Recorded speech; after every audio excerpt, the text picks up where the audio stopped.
You're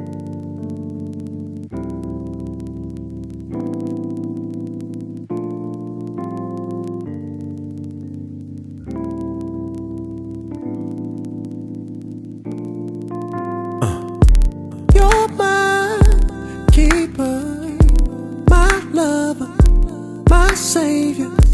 All night you make me praise you. My praise is crazy. I feel like you made me just to worship. Tell me if you feel the same way, 'cause you just saved my life. I don't wanna waste no time.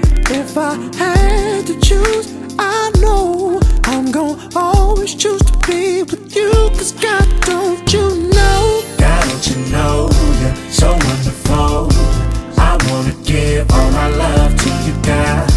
Not just tonight, but the rest of my life. You've always been visible on my side.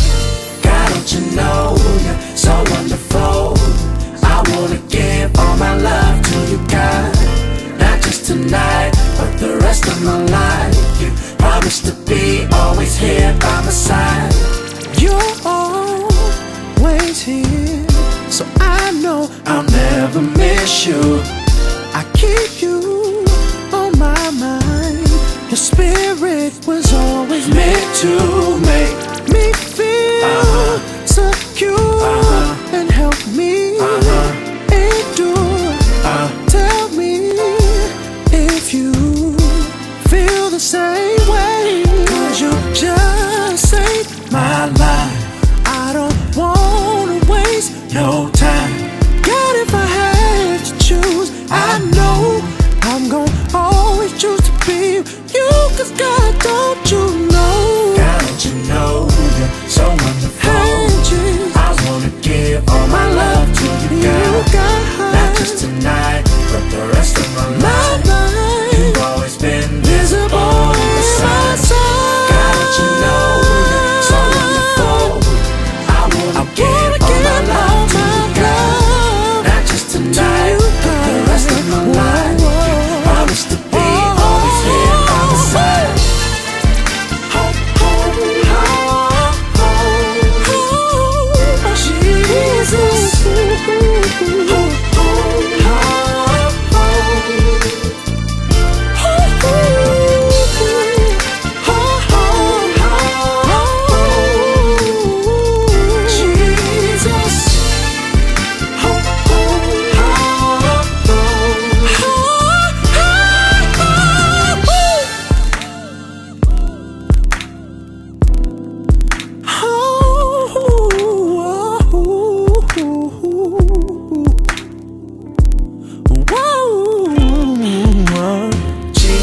Jesus, don't you know you're so wonderful, wonderful.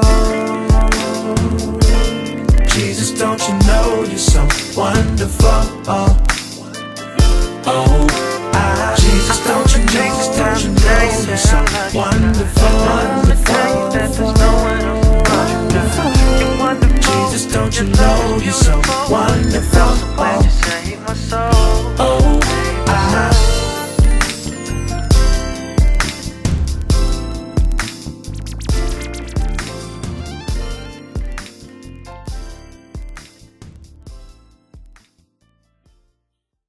First day of the 7th month by the scriptures is the feast of memorial blowing of trumpets, and I think I sent the email out to everybody about that, and we will have a lesson on that day, and we'll have a feast, and we'll rejoice before the Most High. And I will send out. So if you have any dishes that you would like to prepare, please feel free to let me know what they are, and I can add them to the list. So at this time, grace and peace, Brother Andrew. Grace and peace, everyone. Grace and peace. Grace and peace. All right. So again, tonight we're going to be covering 1 Timothy chapter 4, analyzed. And we're going to open this up in Psalms chapter 5. Psalms chapter 5.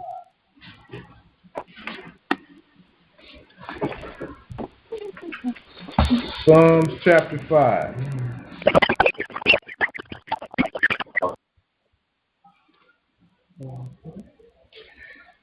Psalms chapter 5.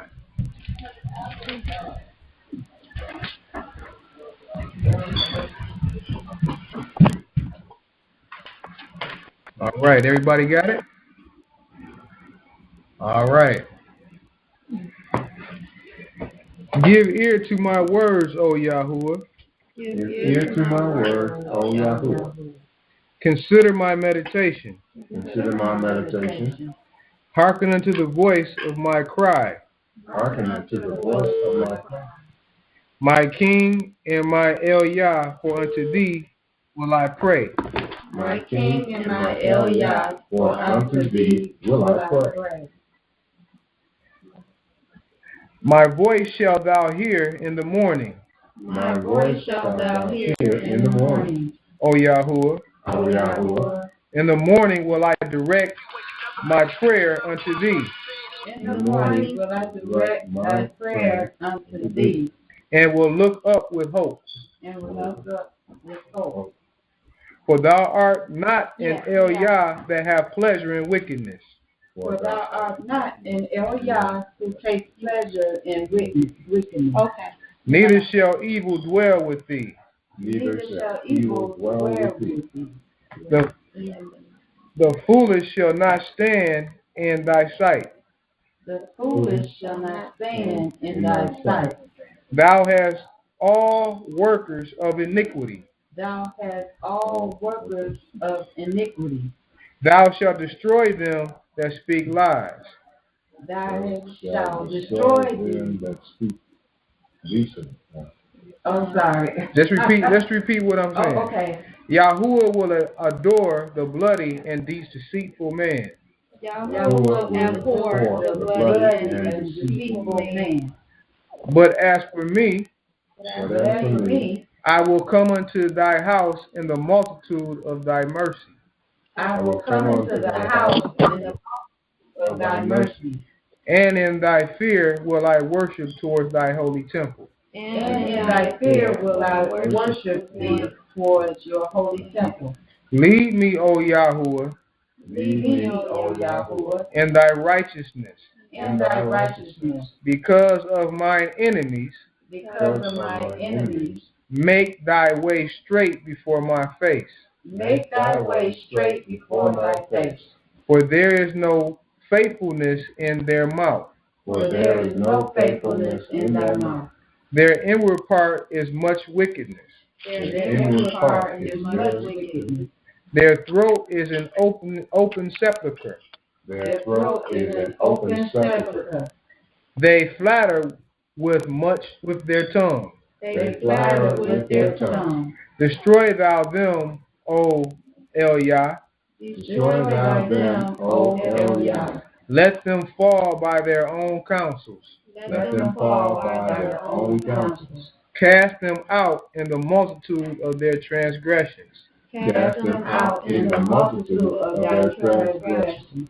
For they have rebelled against thee. For they have rebelled against thee. But let all those that put their trust in thee rejoice. Let all those that put their trust in thee rejoice. Let them ever shout for joy. Let them ever shout for joy.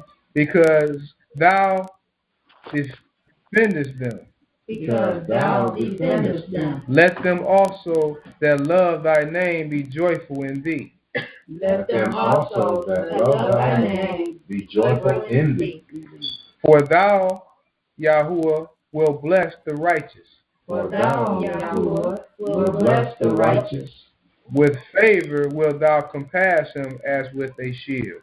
With favor wilt thou compass him as with a shield. May the Most High add a blessing to the reading and doing of his word. So be it. Hallelujah. Hallelujah. All right. So again, The title of this lesson tonight is called 1 Timothy chapter 4, Analyzed. 1 Timothy chapter 4, Analyzed. And we will open this up in 1 Timothy chapter 4.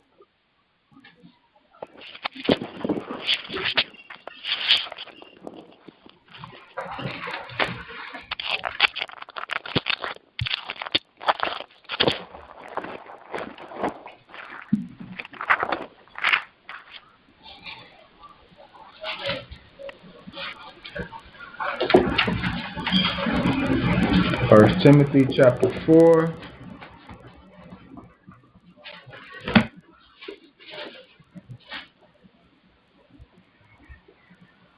And we're going to pick it up. We're going to read 1 Timothy chapter 4, verses 1 through 3. And we're taking a look at how following after corrupt doctrine, false spirits, vanity, the fleshly nature, which is all vanity. We're taking a look at that. Grace and peace, Brother Yahuda.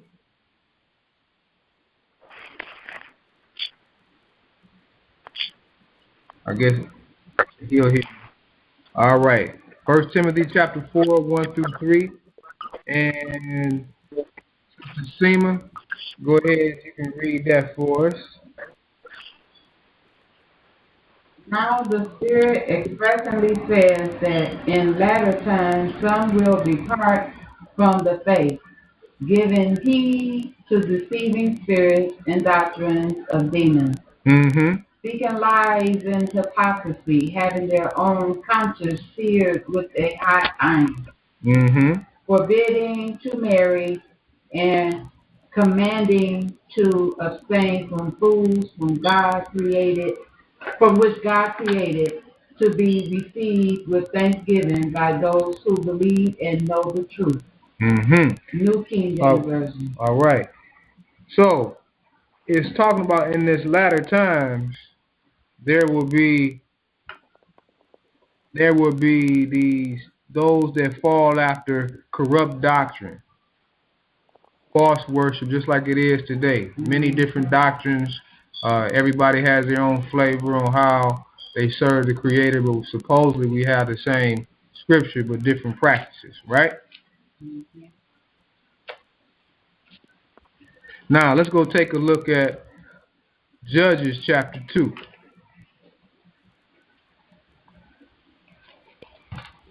Judges chapter 2. And we're going to read Judges chapter 2, verses 1 through 23.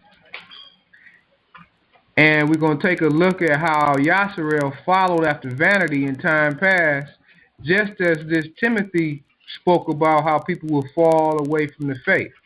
Well, that also took place years ago, even before Timothy, before Paul.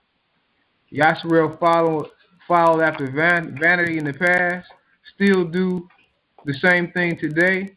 Therefore, the punishment remains for the fleshly nature, even to this very day. So, the reason why bondage, physical and spiritual bondage, still applies today is because man still follows after corruption.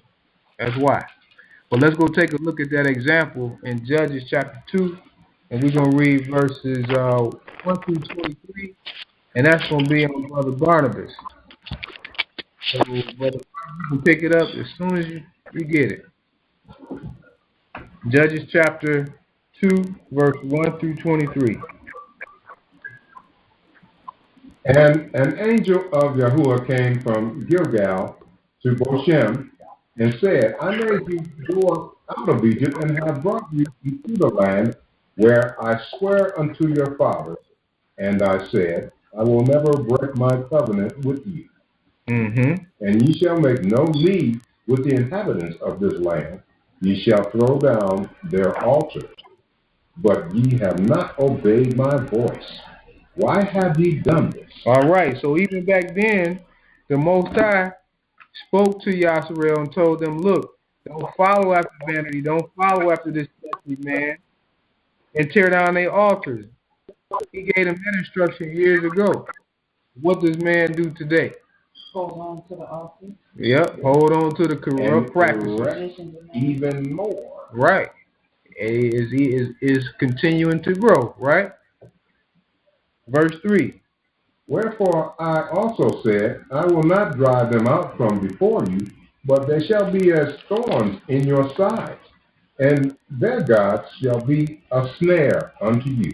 Mm-hmm. And it came to pass that when the angel of Yahuwah spake these words unto all the children of Yasharel, that the people lifted up their voice and wept. Mm-hmm. And they called the name of that place Boshem, and they sacrificed there unto Yahuwah. Mm-hmm. And when Yahshua had let the people go, the children of Yasharel went every man unto his inheritance to possess the land. Mm-hmm. And the people served Yahuwah all the days of Yahshua and all the days of the elders that outlived Yahshua, who had seen all the great works of Yahuwah that he did for Yasharel. So these people saw directly what the Creator, the Most High, Yahushua, did through the leader at that time, Yahshua. And still, besides that, the people still followed after corrupt doctrine, even with all those examples. Verse 8. And Yahshua, the son of Nun, the servant of Yahuwah, died, being 110 years old. And they buried him in a border of his inheritance in Timnath Heres, in the mount of Ephraim, on the north side of the hill Gash. Mm-hmm. And also all that generation that gathered unto their fathers, and there arose another generation after them, which knew not Yahuwah, not yet the works which he had done for Yasharel. So, among the children of Yasharel, at a certain point in time, all their forefathers died off, and several generations come to pass, and this new generation knew not Yahushua, or Yahuwah, the Creator. They didn't know who he was, didn't serve him. Just as it still is today, even worse. That's why man can be taught corrupt doctrine and not know, or not understand. Keep going. And the children of Yasharel did evil in the sight of Yahuwah, and served Balaam. All right. So, the children of Yasharel did evil in the sight of the Creator, Yahuwah, and served Balaam. Right? Served Baal worship. Right? Right in the open. So, we got to see that some of these forefathers of Yasharel that we had before us directly served Baal. And the Most High was very upset. Go ahead. And they forsook the Mashiach of their fathers, which brought them out of the land of Egypt, and followed other gods, of the gods of the people that were round about them, and bowed themselves unto them, and provoked Yahuwah to anger. That's the same thing that the sons of men do today. They follow other gods or other idols. They make idols in their own mind, whether it could be it could be a religion, or it could just be some sort of thing that they devote themselves to in their own conscience, some sort of pride. Anything in life can be made a deity because you give it power, right? Anything that you give power, that you set very high, or that controls you, you put that idol in position to control you. So you serve those things that you put in control over you. Go ahead. Which I'm seeing nowadays that I guess a crucifix can be made into anything. They got earrings and nose pins, and there's people that got pins in their tongue with crucifixes on them, and around your neck and everything. It's like that's supposed to be some kind of deity in itself as protection. The nose rings and stuff? Well, just all those different crucifix things. Generally can be made into anything. Okay. So they're not seen a good too many of them, fact is. And people think that they're being, I'm showing my religion by exhibiting this so-called entity, or and it's a crime actually. And that's one form, like you said, in the entertainment industry, everybody wear a cross. And that's out in the open, and you see that. But the other entities and idols that people have that's not seen is far worse. Just the vanity, the fleshly nature itself is a el or a god of a one's conscience that leads them, okay, to follow after the fleshly nature continually. Well, we're at verse what? 13? Go ahead. And they forsook Yahuwah and served Baal and Ashtaroth. Mm-hmm. And the anger of Yahuwah was hot against Yasharel, and he delivered them into the hands of spoilers that spoiled them and sold them into the hands of their enemies round about, so that they could not any longer stand before their enemies. All right, so back then he allowed Yasharel to be sold to their spoilers. Even about 400 years ago, when some of those got sold into slavery here, that was allowed too because of the same reason. So it should be no question why these things happen is because of disobedience. And instead of being mad at the ones that you were sold to, you should be mad at look at your own self. And if you're still in bondage, you need to change your way of thinking and your way of practice to serve the Most High. All right, keep going. Whithersoever they went out, the hand of Yahuwah was against them for evil, as Yahuwah had said, and as Yahuwah had sworn unto them, and they were greatly distressed. So you got to think about today, as people, particularly black people, that, it's like a unseen hand that hovers over your people, those people, the black race, or black people, that it's like they can't get this stigma off of them, if you know what I mean, right? Yeah. But see, the truth is once we rise above the fleshly nature and we get out of who we are physically and transcend into the spiritual side, the flesh is of no consequence anyway. But we got to get to that point. And that's the way Yahuwah fixed it. Because as long as you attach yourself to this flesh, you're going to attach yourself to this destruction. Go ahead, brother Barnabas. Nevertheless, Yahuwah raised up judges, which delivered them out of the hand of those that spoiled them. Mm-hmm. And yet they would not hearken unto their judges, but they went a-whoring after other gods and bowed themselves unto them. They turned quickly out of the way which their fathers walked in, obeying the commandments of Yahuwah, but they did not so. And we see the same residue of that same effect even to this very day, right? Turning aside from the commandment, turning aside from the word, and following after doctrine. Corrupt doctrine itself has become a god to these people. Whether we talk about the Baptists, the Seventh-day Adventists, the Episcopalian, the Catholics, all these is doctrine. And these different doctrines are considered gods because they serve them and worship that doctrine in that same aspect, don't they? Because, as a matter of fact, each doctrine believe that they got the only way or right way to the Creator, don't they? Yes. Exactly. So within themselves and within that practice, they condemn themselves. So, and then, like you said, he sent judges, he sent watchmen out, and they didn't hear him, right?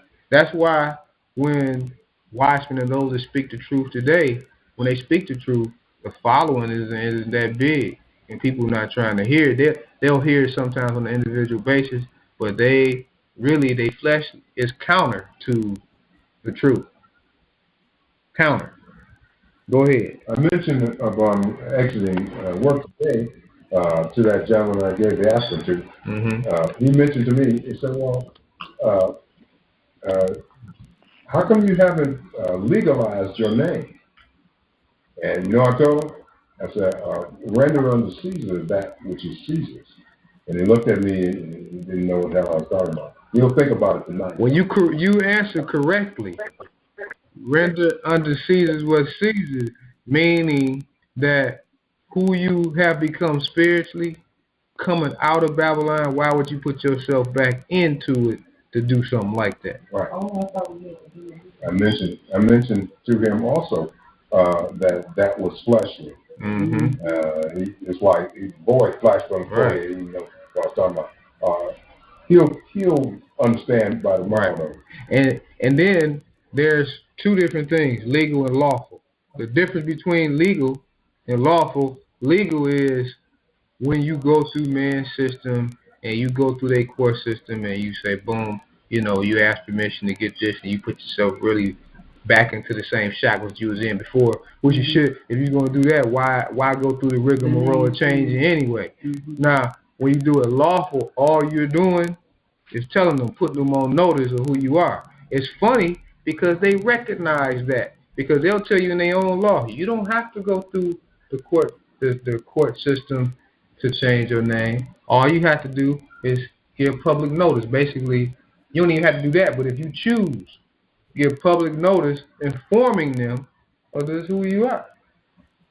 You know, but you don't have to have no numbers or anything associated to that. Okay. Yep. But go ahead. Where we at? Verse 18. And when Yahuwah raised them up judges, then Yahuwah was with the judge and delivered them out of the hand of their enemies all the days of the judge. For it repented Yahuwah because of their groanings by reason of them that oppressed them and vexed them. Mm-hmm. And it came to pass, when the judge was dead, that they returned and corrupted themselves more than their fathers, in following other gods to serve them and to bow down unto them. They ceased not from their own doing, not from their stubborn, nor from their stubborn way. So you see, even when he sent them judges, people in the way to correct them, they followed them for a minute, but after that judge was gone or that watchman was gone, they went right back into what? The same stuff they left before, right? And that's kind of like what we were just talking about. If you come out of bondage, why put yourself back in there, right? But man, still today, want to be like the rest of the people, and they'd rather be like the masses instead of being a standalone servant, right? Worried about whether or not they're the only ones standing over here doing right. Now, what if Noah was like that? What if Abraham was like that?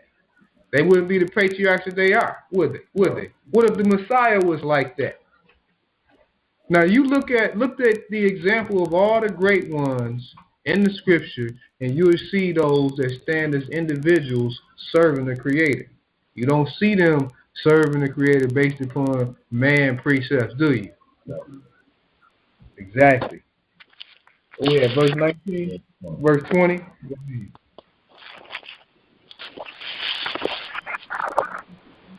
Okay. And the anger of Yahuwah was hot against Yahuwah, and he said, because that this people hath transgressed my covenant, which I commanded their fathers, and have not hearkened unto my voice. I also will not henceforth drive out any from before them of the nations which Yahshua left when he died. So basically, because you choose to continue to be perpetually wicked, I'm going to allow your enemy to oppress you continually. Verse 22. That through them I may prove Yasharel, whether they will keep the way of Yahuwah to walk therein, as their fathers did keep it, or not. So the reason why he said, look, you're going to be underfoot to prove yourself.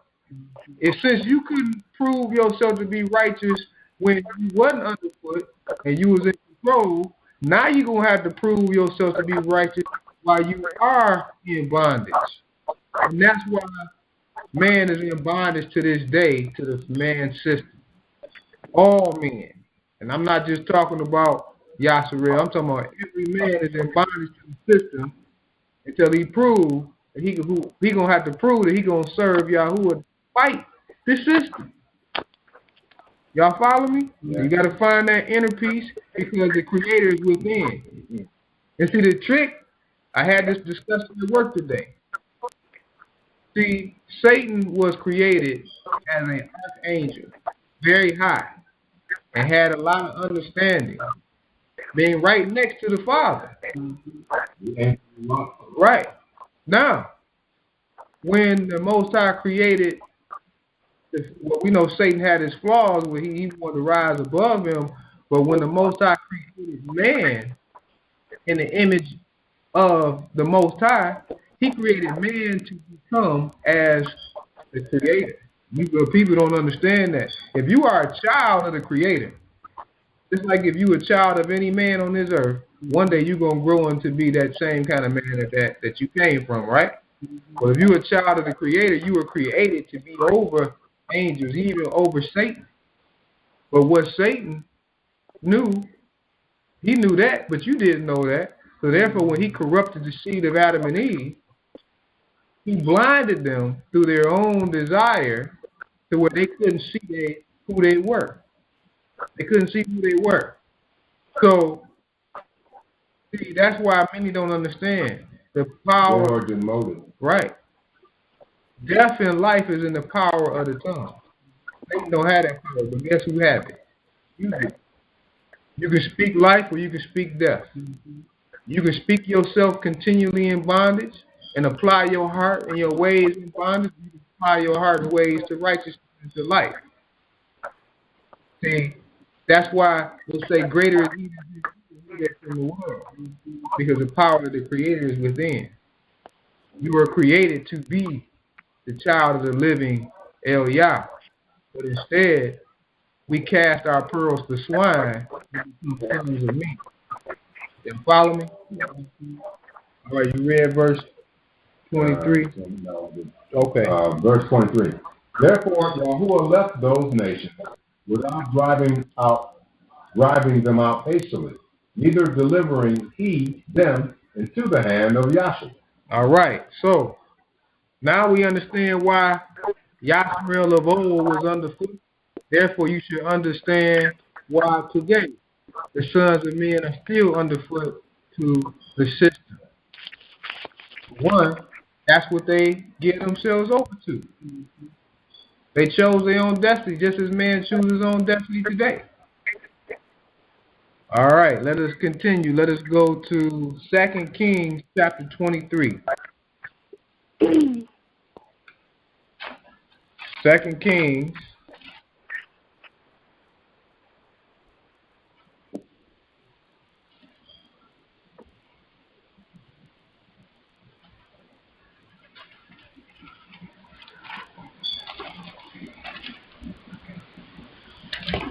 Yep, 2 Kings chapter 23.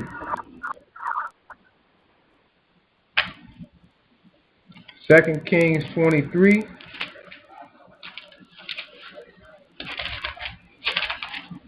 And we're going to read verse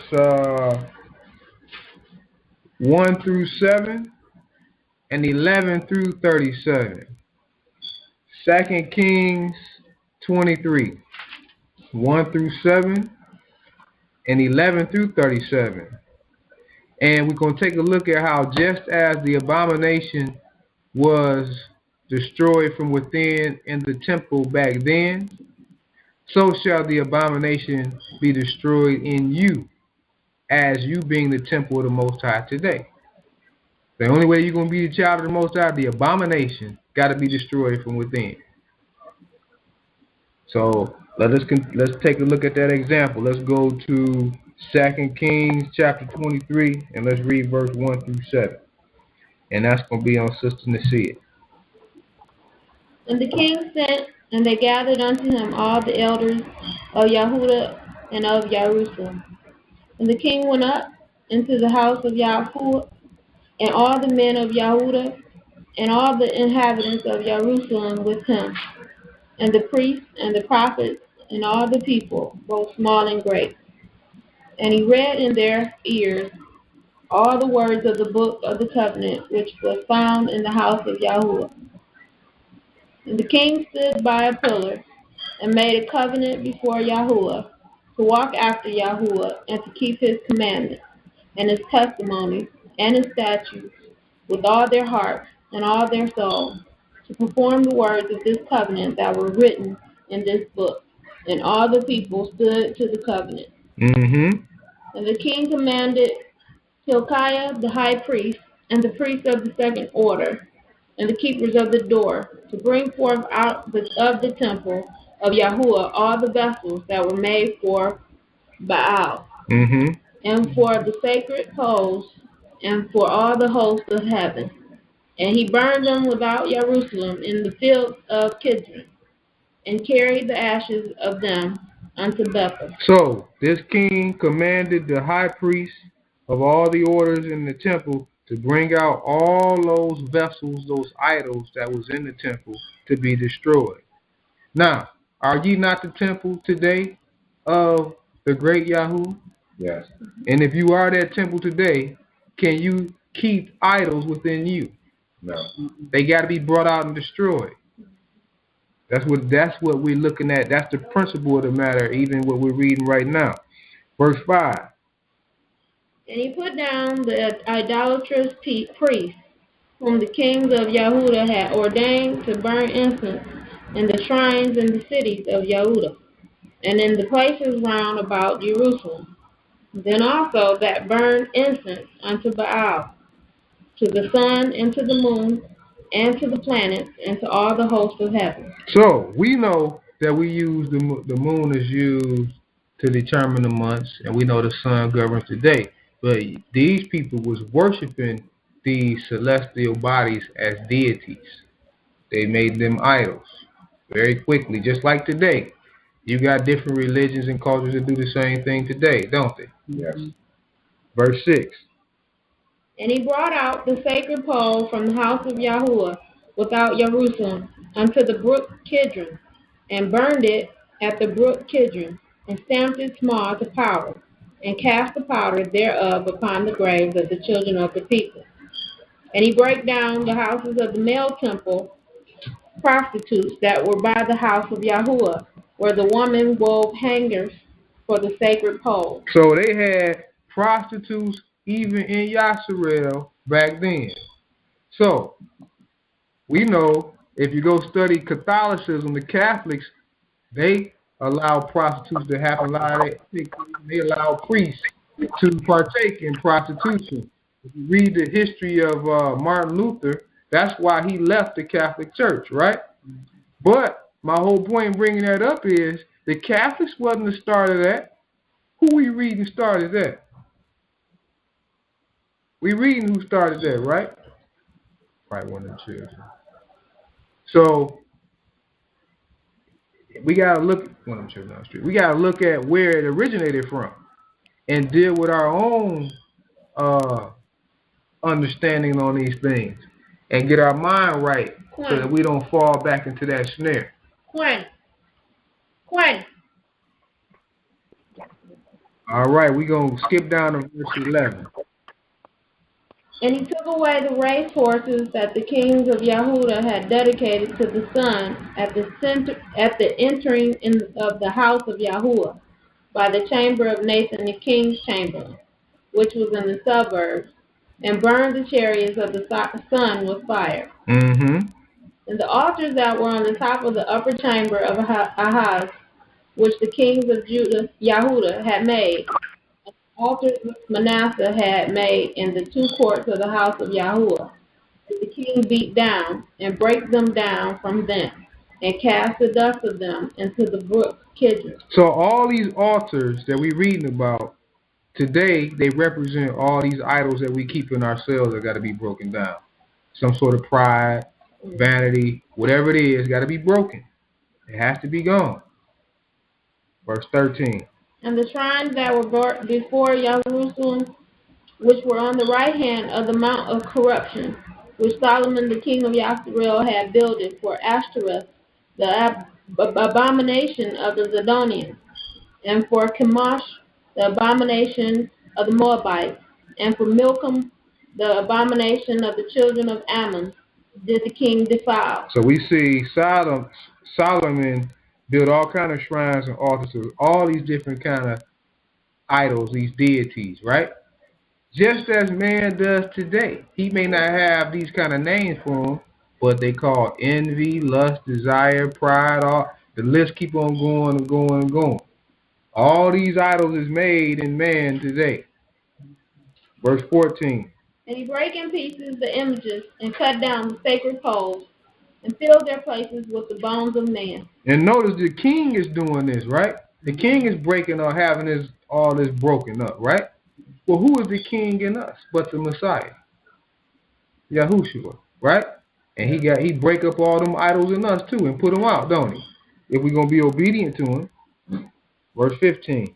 Moreover, the altar that was at Bethel, and the shrine which Jeroboam, the son of Nebat, who made Yasreel to sin, had made, both that altar and the shrine he brake down, and burned the shrine and stamped it small to powder, and burned sacred poles. Mm-hmm.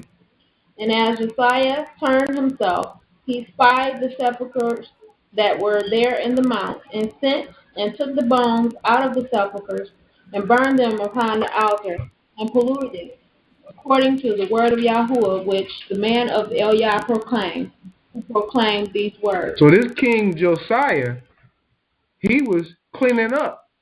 He was cleaning the nation, the temple. He was cleaning it up, right? And this was symbolically, this is the same thing that the Messiah does in us today. Verse 17. Then he said, what tombstone is that I see? And the men of the city told him, it is the sepulchre of the man of Eliah, which came from Yehuda, and proclaimed these things that thou hast done against the altar of Bethel. So Josiah asked these people about this bones of this man in this sepulchre and asked them about who he was. They said, look, this man came prophesying to us about you coming to do this. And so let's see what this Josiah was going to do. Verse 18. And he said, let him alone, that no man move his bones.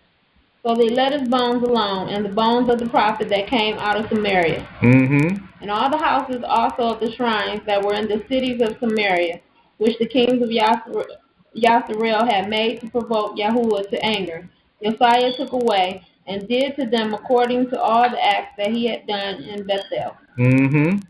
And he slew all the priests of the high places that were there upon the altars, and burned men bones upon them, and returned to Yarusalem. Mm-hmm. And the king commanded all the people, saying, keep the Passover unto Yahuwah your Eliah, as it is written in the book of this covenant. So, again, Josiah, this King Josiah was restoring what the commandments, he was restoring the practices, the things that the Most High had established. He was restoring the people. He was bringing restoration, right? Is that not the same thing that our King, the Messiah, Yahushua, is doing for us, is restoring us? It's the same thing. So that's why we had these examples back then to understand the mission of our Messiah, the Anointed One. Go ahead. Surely there was not holden such a Passover from the days of the judges that judged Yasreel, nor in all the days of the kings of Yasreel, nor of the kings of Yahudah. Now you see that? This Passover, they saying, look, there was none to be compared to how they kept this Passover during the time of the king of Josiah. He had a tight reign. He had the people clean. He was putting out all the altars. There was no abominations. Verse 23. But in the 18th year of King Josiah, wherein this Passover was holden to Yahuwah in Jerusalem. Mm-hmm. Moreover, the workers with familiar spirits, and the wizards, and the images, and the idols, and all the abominations that were spied in the land of Yahudah and in Jerusalem, did Josiah put away, that he might perform the words of the law which were written in the book that Hilkiah the priest found in the house of Yahuwah. All right, so again, this Josiah, he put out all these wizards, all these witches and idols and abominations. He put out. Those are the same things that you have to allow the Mashiach to put out of you today through your willful obedience. Verse 25. Sorry. And like unto him was there no king before him that turned to Yahuwah with all his heart, and with all his soul, and with all his might, according to all the law of Moses. Neither after him arose there any like him. Now, you learn some on the way to learning something. The greatest king, now we know we had King David, was a great king. We had King Solomon, right? But Josiah, which was one of the sons of Solomon, was the greatest king. They just said it. There was none like him before and none like him after. You see that? Because he didn't play. That's the same thing as the Messiah, Yahushua, today. Right? He is King of Kings and Lord of Lords, and he don't stand for wickedness. Wickedness can't be in the same place that he sit. And this is how this Josiah was acting at that time. Verse 26. Notwithstanding, Yahuwah turned not from the fierceness of his great wrath, wherewith his anger was kindled against Yehudah, because of all the provocations that Manasseh had provoked him withal. So even though this Josiah was cleaning up Yasharel, the anger of Yahuwah was still kindled against Judah and against the nation, because he still saw that these people still perpetually wicked. Even though I send them a king, a righteous king, to keep them out of the way, watch, they gonna still try to gonna take themselves back into wickedness. That's why the Most High's hand was not lifted off the nation, and eventually they went into captivity after this king. Go ahead. And Yahuwah said, I will remove Yehudah out of my sight, as I have removed Yasharel, and will cast off this city, Yarusalem, which I have chosen, and the house which I said, my name shall be there. Now, we at this present time back then, they had nobody to blame but themselves, did they? Couldn't blame no oppressor, could you? Because the reason why they were gonna have an oppressor was because of their wickedness, right? But the same reason why you have an oppressor today is because of your own wickedness. Go ahead. Now the rest of the acts of Josiah and all that he did, are they were not written in the book of the Chronicles of the Kings of Yehudah? And that's the book of Chronicles, right? So you see how they mention the book of Chronicles in this 2 Kings? Well, those that have been studying with us, also in 2 Kings, there is mention about this book of Jasher. It says the same thing. Is this not mentioned in the book of Jasher? Right? Yes. Well, or Yasser. Well, they include Chronicles, but they don't include Yasser. Why is that? Something to think about. Go ahead. In his days, Pharaoh Necho, king of Egypt, went up against the king of Assyria to the river Euphrates. And King Josiah went against him, and he slew him at Megiddo when he had seen him. So he got slain. Josiah got killed. Go ahead. And his servants carried him in a chariot dead from Megiddo, and brought him to Jerusalem, and buried him in his own sepulchre. And the people of the land took Jehoahaz, the son of Josiah, and anointed him, and made him king in his father's stead. So now when Josiah had fallen, Jehoahaz, the son, took rulership. Now I'm going to show you, see, what people don't notice is, when we start reading in verse 29, when Josiah went against the king of Egypt and the king of Assyria, it didn't say that the Most High told him to go up against him, did it? No. It just said he went up against him, right? Mm-hmm. The message in that is, if you operate outside of the will and instruction of the Most High, then you could get taken out the way. Although he was a great king and none before, none after, if you don't follow every instruction that's given by the Most High, then you can be removed. Okay? Go ahead. Verse 31. Verse 31. Jehoahaz was 23 years old when he began to reign, and he reigned 3 months in Jerusalem. And his mother's name was Hamutal, the daughter of Jeremiah of Libnah. Mm-hmm. And he said that which was evil in the sight of Yahuwah, according to all that his fathers had done. Mm-hmm. And Pharaoh Necho put him in bands at Riblah, in the land of Hamath, that he might not reign in Jerusalem, and put the land to a tribute of 100 talents of silver and a talent of gold. So now, this King Jehoash that came up, he got put underfoot by this Pharaoh, and the Pharaoh put the whole nation under tribute, made them pay homage, pay taxes to Egypt. Okay, go ahead. And Pharaoh Necho made Eliakim the son of Josiah king in the room of Josiah his father, and turned his name to Jehoiakim, and took Jehoaz away, and he came to Egypt and died there. So now this Pharaoh took another son of Josiah, Eliakim, and made him a king in the place of his brother. Go ahead. And Jehoiakim gave the silver and the gold to Pharaoh, but he taxed the land to give the money according to the commandment of Pharaoh.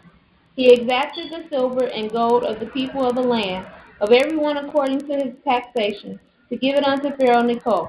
Jehoiakim was 25 years old when he began to reign, and he reigned 11 years in Yarusalem. And his mother's name was Zebudah, the daughter of Pedaiah of Rumah. And he did that which was evil in the sight of Yahuwah, according to all that his fathers had done. All right, so despite all the great acts that Josiah did, his sons did wickedly, right? What's this? We continuing to see this same pattern, don't we? The Most High reach out, people serving for a minute, and they fall right back. The question is, you have to ask yourself in your life, do you do the same thing? Do the Most High reach out? Do you serve him for a minute? Do you fall back? We can't be like that. We can't be like that. We have to follow him perpetually and let these examples ring out in our conscience so that we don't fall back into the same flaws of what happened to Yasharel. We have to be a light to the rest of the world and show and prove ourselves to the Most High that we are obedient. We're not going to follow after this stuff. We're going to stop being perpetually wicked. Right? The Most High is so sparing that he still sit here for thousands of years to see if there's going to rise up a people to serve him. Right? Think about that for a minute. Now, let us continue. Let us go. You read 37? Yeah, you read. Let us go to 1 Timothy chapter 4. 1 Timothy chapter 4.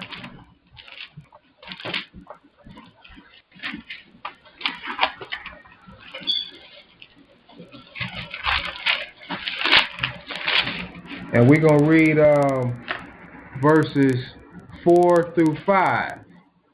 All creatures are good through the sanctification, setting apart of the word of the Most High. So we're going to take a look at, as we read this, there's two applications to this. There's a fleshly application and a spiritual application. We're going to take a look at both of them. So we're going to, Brother Andrew. Shalom.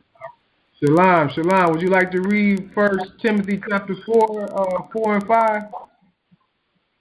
Yes, with honor. All right. Go right ahead when you're ready.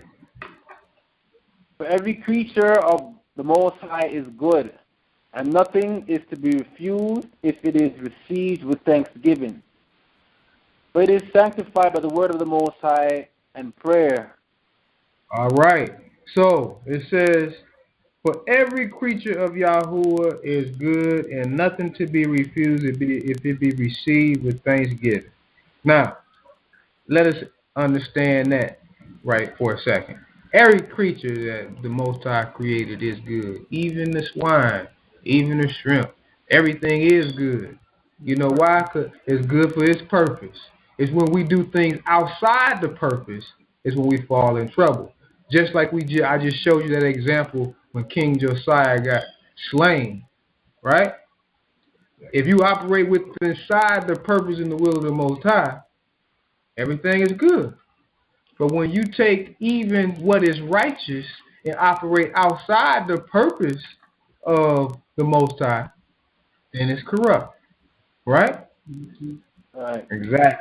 Exactly.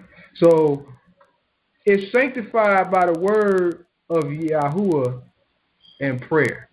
And we know sanctified means what? Set apart. Far different from. Right. And he made a difference in his word, right? About the clean and the unclean, didn't he? Whether we talking about animals, things to eat, or whether we talking about spiritual awareness. He made a difference between the clean and unclean, didn't he? Yes. Exactly. So we're gonna take a look at the first fleshly application of this first, and then we're gonna take a look at the spiritual application as well, because there's two applications to understand this First Timothy chapter 4, verse 4 through 5. We're gonna make sure we uncover the whole thing. So let's go to Leviticus chapter 11. In Leviticus chapter 11. And Brother Andrew, Yes, brother. if you like, you can still read. Okay, I will do so. In Leviticus chapter 11, and we're going to read verses 1 through 13 and 20 through 25. That's Leviticus chapter 11, verses 1 through 13 and verses 20 through 25. Hold on before you start reading, Andrew. Brother Yahuda. Yes, sir. Can you hear me?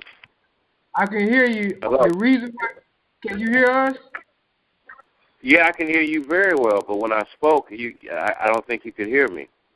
I'm gonna tell you why, because you got something's a feedback on your line, so I have to mute you out sometime. Oh, I don't understand why. I don't know. It might be just your speaker. It might be just your speaker, but just keep it like that. But I'll unmute you. You know, every so often. Then if you got something to say, I'll call out to you. But did you have something that you was trying to say earlier? Yeah. I was just gonna say that throws out the separation of church and state. Right. There is no. See, within the nation of the kingdom of the Most High is all one. Isn't it? Correct. It's all one. Yeah, exactly. So yeah, Brother Yahuda, that's why we couldn't hear you, because I had to mute you out. Okay, I understand. Okay. All right, Brother Andrew, you can pick it up. Again, we're taking a look at the Leviticus chapter 11, 1 through 13, and we're going to skip to 20 and read 20 through 25.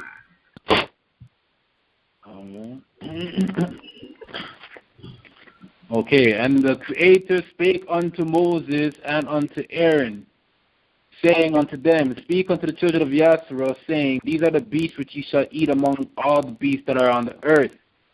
Whatsoever parteth the hoof, and is cloven-footed, and cheweth the cud among the beasts, that shall ye eat. Nevertheless, these shall ye not eat of them that chew the cud, or of them that divide the hoof, as the camel, because he cheweth the cud, but divideth not the hoof. He is unclean unto you. Verse 5. And the coney, because he cheweth the cud, but divideth not the hoof, he is unclean unto you. And the ear, because he cheweth the cud, but divideth not the hoof, he is unclean unto you. And the swine, though he divideth the hoof and be cloven-footed, yet he cheweth not the cud, he is unclean unto you. Verse 8. Of their flesh shall ye not eat, and their carcass shall ye not touch. They are unclean to you. These shall ye eat of all that are in the waters. Whatsoever has fins and scales in the waters, in the seas, and in the rivers, them shall ye eat. And all that have not fins and scales in the seas, and in the rivers, of all that move in the waters, and of any living thing which is in the waters, they shall be an abomination unto you. They shall be even an abomination unto you. Ye shall not eat of their flesh, but ye shall have their carcasses in an abomination. Whatsoever hath no fins nor scales in the waters, that shall be an abomination unto you. And these are they which shall have in abomination among the fowl. They shall not be eaten. They are an abomination. The eagle and the ossifrage and the osprey. Verse 20. All right. Go ahead. All fowls that creep, going upon all four, shall be an abomination unto you. Yet these may ye eat of every flying creeping thing that goeth upon all four, which have legs above their feet, to leap withal upon the earth. Even these of them ye may eat, the locust after his kind, and the bald locust after his kind, and the beetle after his kind, and the grasshopper after his kind. For all other flying creeping things which have 4 feet shall be an abomination unto you. Should I continue reading? Yeah, read to 25. Okay. And for these ye shall be unclean. Whosoever touches the carcass of them shall be unclean until the even. And whosoever beareth out of the carcass of them shall wash his clothes, and be unclean until the even. All right. So wasn't going to read. We could read that whole chapter, but the whole point is, this is where the word sanctified and set apart the creation of things that were clean and unclean, the things that could be eaten and the things that could not be eaten. This is where that setting apart took place. And to prove that, let's skip down to verse 46. Read verse 46 and 47, brother Andrew. Okay.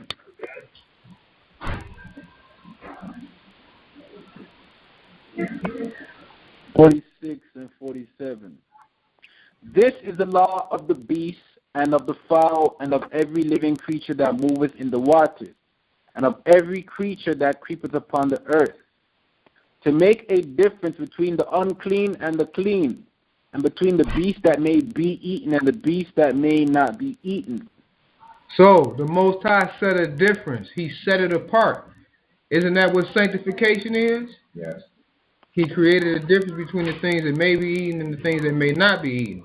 Now, we're going to continue to take a look at this even a step further, okay? Because we got to understand why animals and living things were permitted to be eaten in the first place, okay?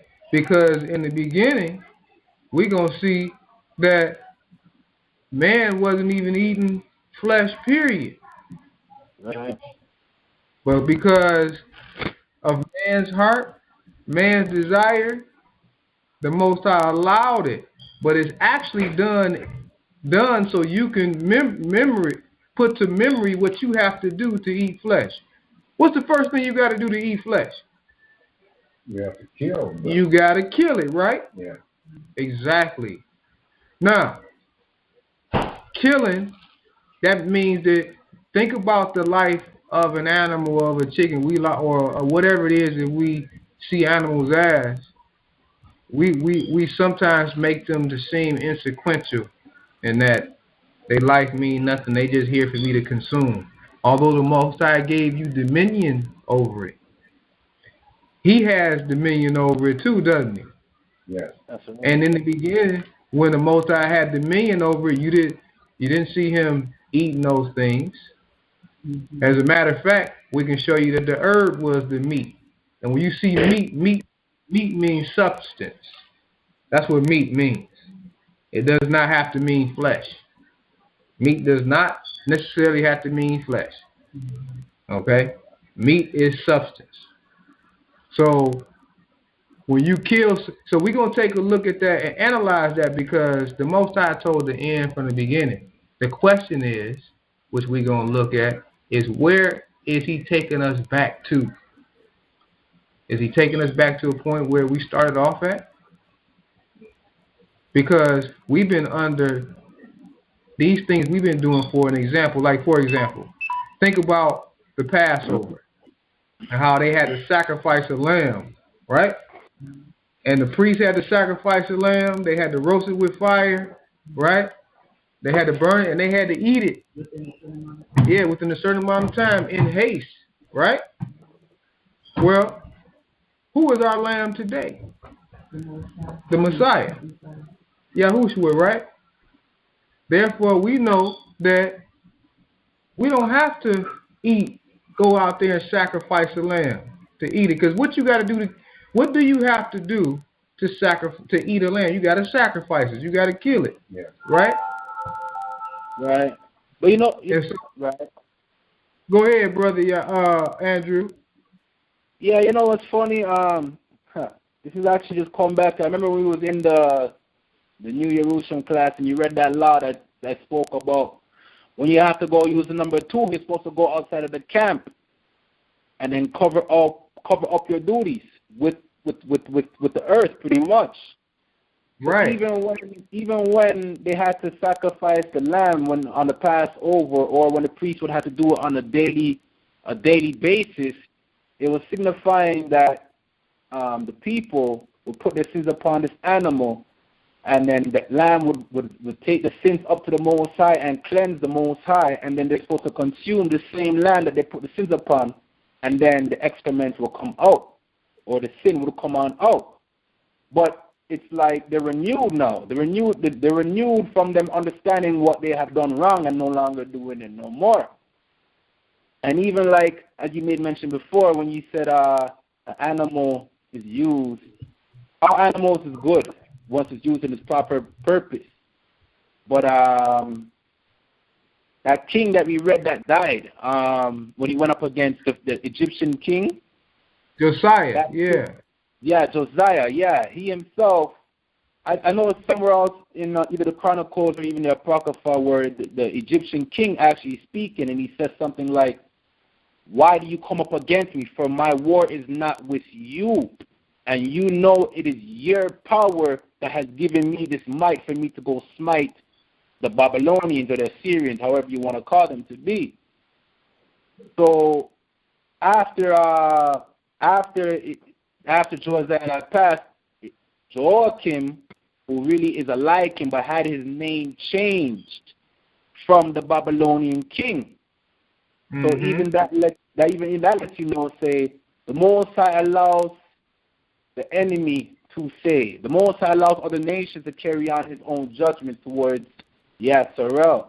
Because if a vain thought is going to be carried on in the head of one and instruction comes and they don't take heed to it, and the Most High will leave you be once he has told you, but he's giving you the opportunity for you to realize that there's consequences in your action. Yes, sir. You're exactly right. And there's consequences in all our actions. And that's what that example was for us, is that the sin, see, we all understand that the result of sin is death. And the death was placed upon the animal, wasn't it? But we know that a proclamation was made that no more will your sins be placed upon the animal. You're going to have to answer for your own sin. That's why we don't sacrifice animals any longer. Through the power of the anointed one, the Yahushua, the Mashiach, we don't have to sacrifice. So if you don't have to sacrifice an animal or a lamb to keep the Passover, then why is it necessary for you to have to eat a lamb on the Passover, a physical lamb? It's not necessary. We have that understanding now, don't we? Yes. That's one of those things that we grown from. And they're still doing it because of the tradition. They still doing it because of the tradition and not understanding the schoolmaster appropriately.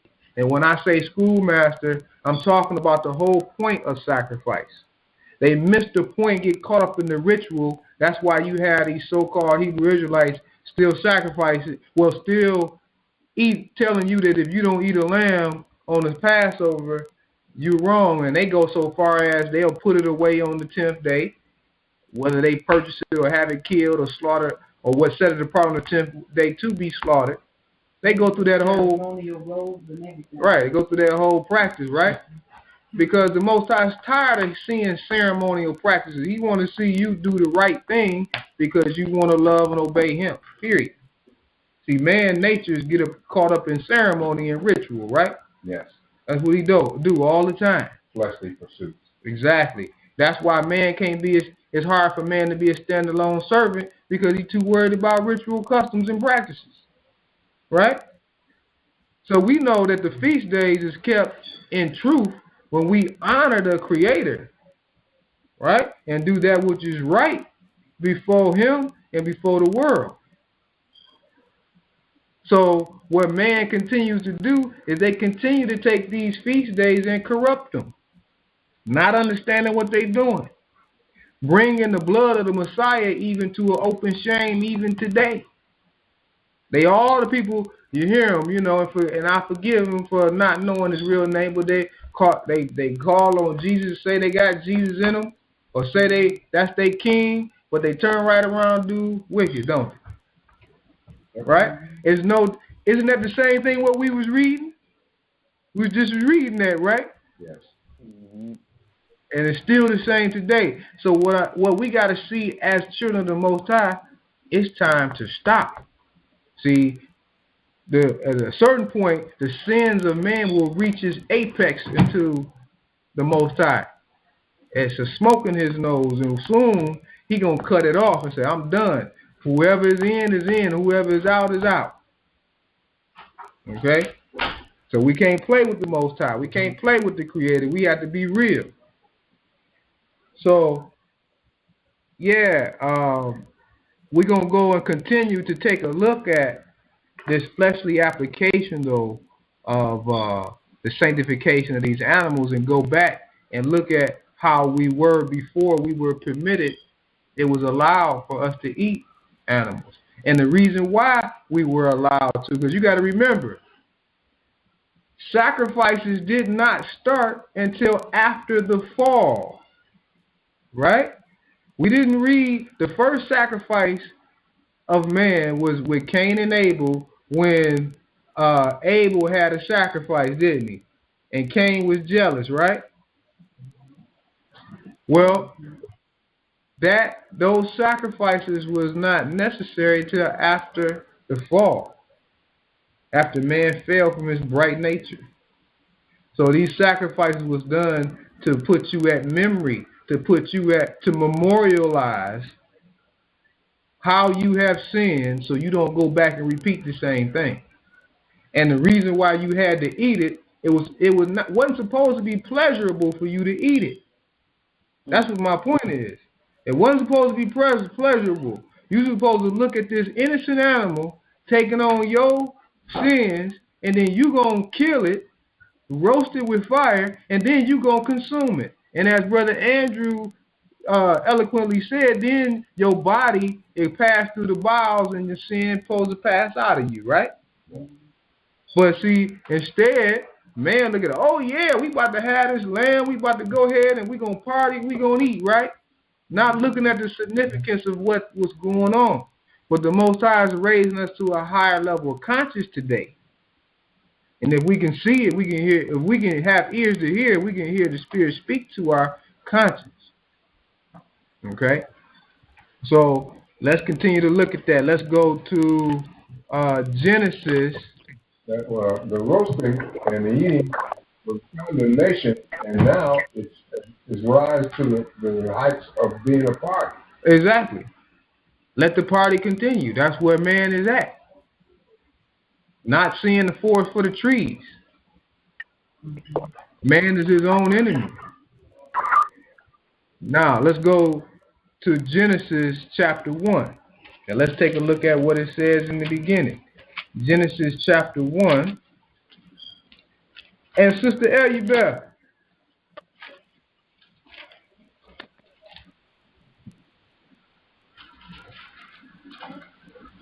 Sister Elubeth, Okay. can you hear me? All right. I can hear you. All right. Can you read Genesis chapter 1, verse 29 through 31? We taking a look at how the herb was for meat, which meat means substance. Genesis chapter 1, 29 through 31.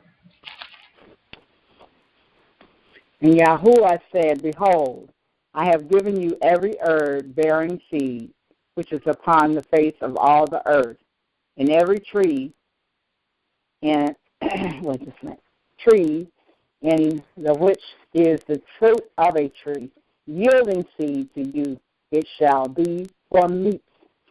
So this tree that yields seed and yield fruit, that was supposed to be your substance. And fruit is just not what you call the sweet fruit, but it's also vegetation. Every plant has fruit. A tomato plant fruit is a tomato.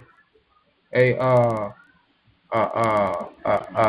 bell pepper plant fruit is a bell pepper.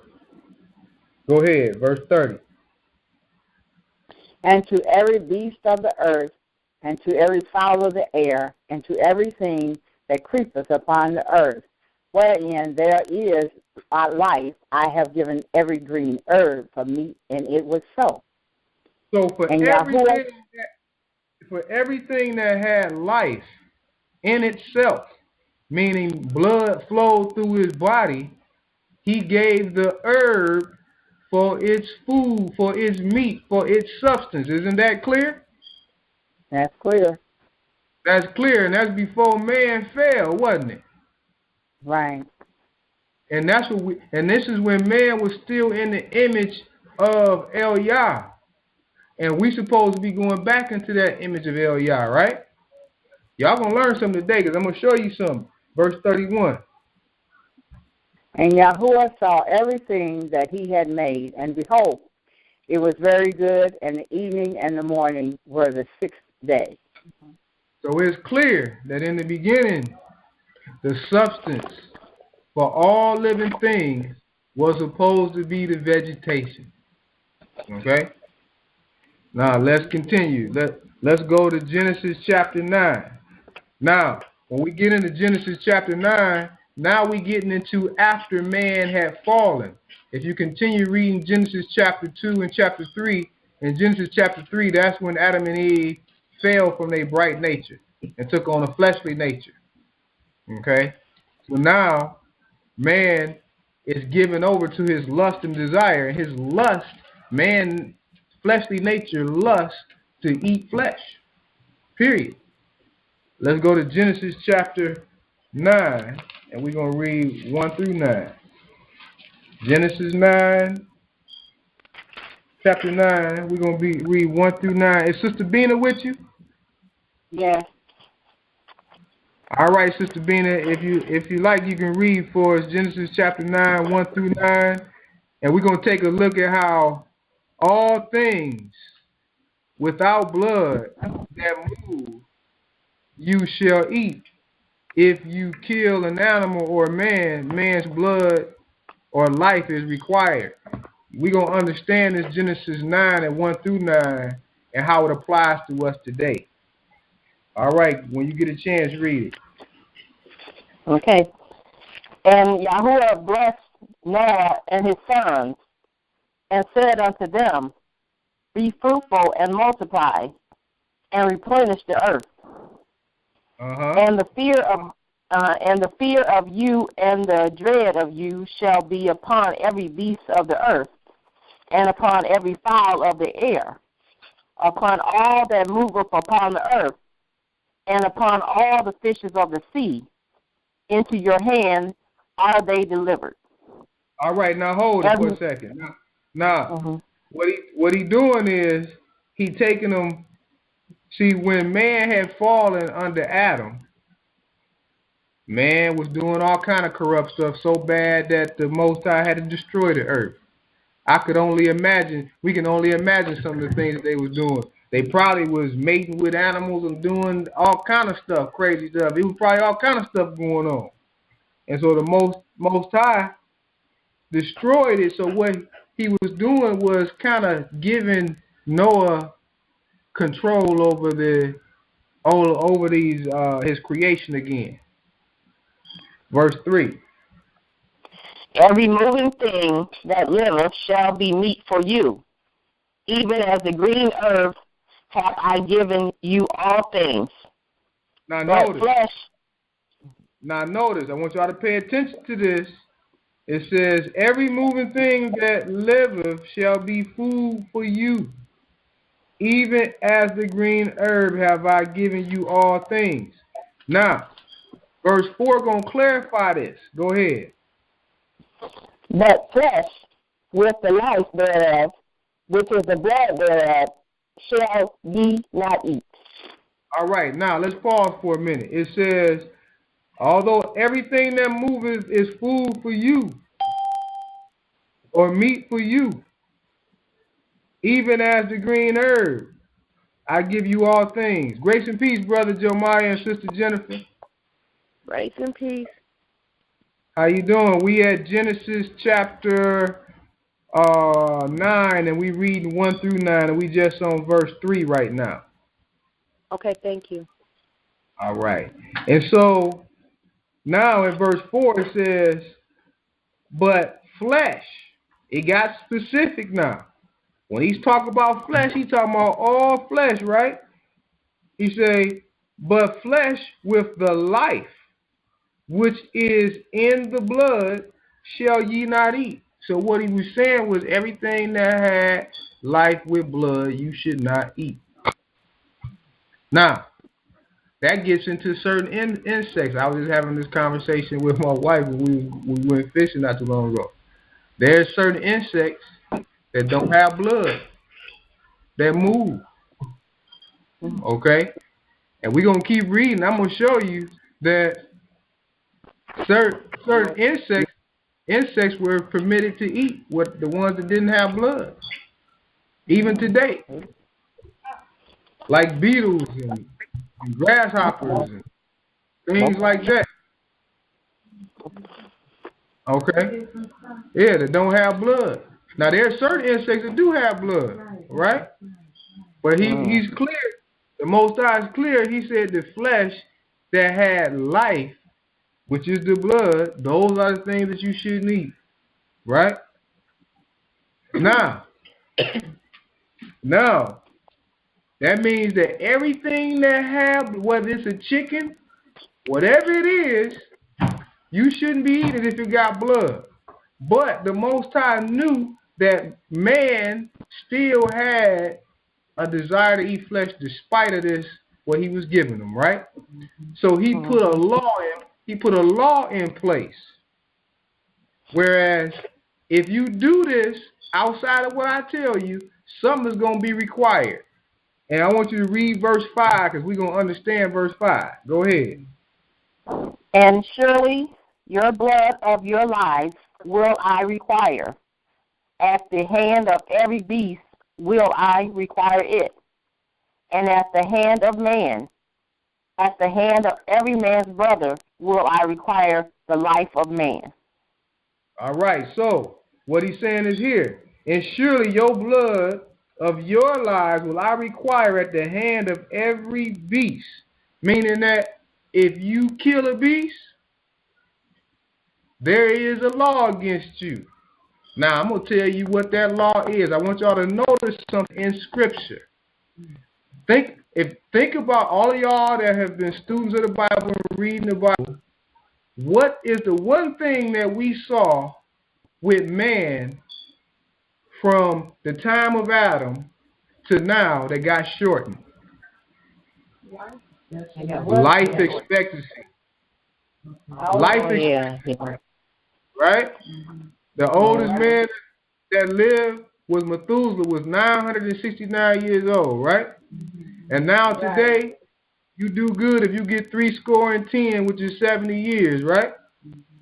That's because our thirst to go contrary to what was given, our blood is required. People ask us, well, why is the life expectancy diminished? Over time, it's been diminishing. For one, we've been doing opposite to what he said. He told us, look, the flesh that had life in it, don't mess with it. that have blood in it, don't touch it. You know, man gets so corrupt. What the so-called Jews do? Okay, well, we gonna take all the blood out of it, then it's cool. That ain't what the Most High is not stupid. Circumvent. Right. If he know every animal that he put blood in, so that would stand the reason where, okay, you flesh too. If man take all the blood out of you, he can eat you then lawfully then, right? Right? Well, so the reason why, and he meant what he said when he said in verse 5, and surely your blood and your lives will I require at the hand of every beast. If you mess around and you go against an animal and you trying to kill him, he end up killing you, that's one thing. But if you end up killing that beast and eating him, it ain't over. Because guess what? The Most High got the law in place that your whole life expectancy is going to be changed because of your appetite, of your fleshly desire to consume flesh. Okay, so now even though it's allowable for you to eat it, remember this, old vain man, the more that you do it, the less the life expectancy diminishes. Okay? It can continue to diminish. Huh? The more the life expectancy. The more the life expectancy diminishes over time. Everybody follow me and understand what I was saying? Correct. Yes. All right. You see that, Brother Andrew? For the first time, yeah. Uh-huh. All praise to the Most High, revealing that light unto me through you, dear brother. Praise the Most High. Hello? Yahuda, you still there? I answered. You want to say something? Go ahead. Sister Rachel just mentioned that's why turtles live so long, because they're vegetarians. A lot of And they move so slow. Nothing rushed. Exactly. And see, the key, the Most High is giving us back the key to eternal life, the key to live a more prosperous life, even while we in this fleshly bodies. We've been damaging our own flesh. Think about all these sicknesses and diseases that come out there, right? And guess what? It's about our own lust, our own desire. Right? Yes, it is. And I've been noticing something that the Most High has been doing over this last year. I just noticed it myself. I've been hearing people shifting their thought process to get out of as much meat. And I don't think that's by coincidence. I think that the Most High is doing something to the planet. Right. Right. And so taking us back to, I told the end from the beginning, right? Well, in the beginning, before we fail, it is clear that for every animal, for everything that had life in it, the herb was their meat. We just read that, right? Well, bringing us back to that. Yeah, go ahead. A question. Now, when we buy this dead meat from the grocery store, are we still guilty? Yeah, you still guilty because you casting your pearls for lack of a better term, for swine. Wow. Pastor, we have to also remember that there's a law that states when you're doing a certain when you're killing the animal, when you're killing the flesh, you must not kill it brutishly. So we don't know how they're killing these lambs, these chickens, these cows. You know, we don't know how they're doing it. Like, God don't show how they kill the cows and all that, and it is not a pleasant sight. Not a pleasant sight. Exactly. That's a good point, Brother Andrew. It's like we see commercials and we see like the Burger Kings and the KFCs, and we see these nice chicken breasts. But if you go look at the documentaries on how they do slaughter these chickens and slaughter these different things, it's just like, I was telling my wife the other day, I said, look at all the chicken wings people consume. Now, what they do with the rest of the chicken. Yep. Now you know they manufacturing this stuff. We just even saw a special that Sister Elizabeth sent us on the internet about a month ago about tilapia, how they catching tilapia in Japan, and they so nasty with it that they adding coloring to the fish and selling it over here. And you know what? I went to the grocery store the other day looking at all the bags and all the tilapia and everything. They add carbon monoxide to enhance the color. Now you think about carbon monoxide is poisonous to your body, right? Yeah. So, but we gonna eat carbon monoxide because they color because they added the color to hide the fact that the fish is really rotten. That's what they do. Matter of fact, you can go into the store. We went into Sam's Club and looking at the salmon. What they say on the package? Add red food coloring for color, right? Why? Why they adding food coloring? The ones that's fresh. But if you go read the ones, and you go read the package of the ones that's frozen, a lot of them do the same thing, but a lot of them don't disclose it because, especially in the United States, the President Obama, he lifted the law of making the companies have to tell you what they do to stuff. Y'all know that, right? He just did. So they don't have to tell you what's going on with stuff no more. Okay? So now I'm be sitting here and ready to talk now. Well, I gotta speak. So if you're gonna eat the fish, per se. If you're gonna eat it, you better catch it. If you're gonna eat it. Right. And then the thing is the more and more right, we gotta do ingrained into death. So for so many years, it's gonna take us some time to walk out of this death nature and get into being who we supposed to be. So I'm not telling y'all to do this thing cold turkey if you don't have the ability to do it. But if you do have the ability to do it, then move on with it and give us all support in doing it too. Okay? Because I'm here to tell you that I cut back dramatically on my meat consumption. And I first said that this coming feast, I told Nasia, I said, I might cook this turkey for this feast. But you know what? Actually, I don't know. I might cook y'all some more vegetables for this feast. Okay? Because I was gonna cook a vegetable, some green beans, but I might do 2 vegetables because what we got to start doing is retraining our conscience.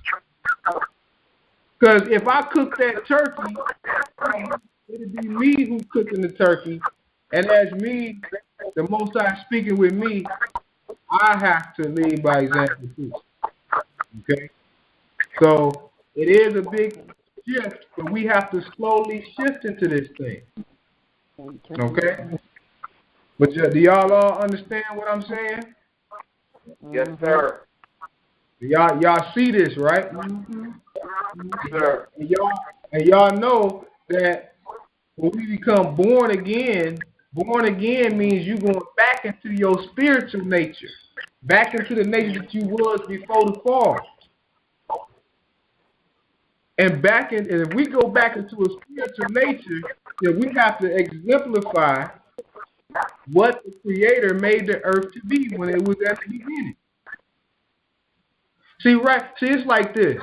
All our years, I never thought as a child growing up, and even through my adulthood years, and even up to recently, it was never a thought for me to think about, chicken get killed or cow get killed, so what? They made for me to eat.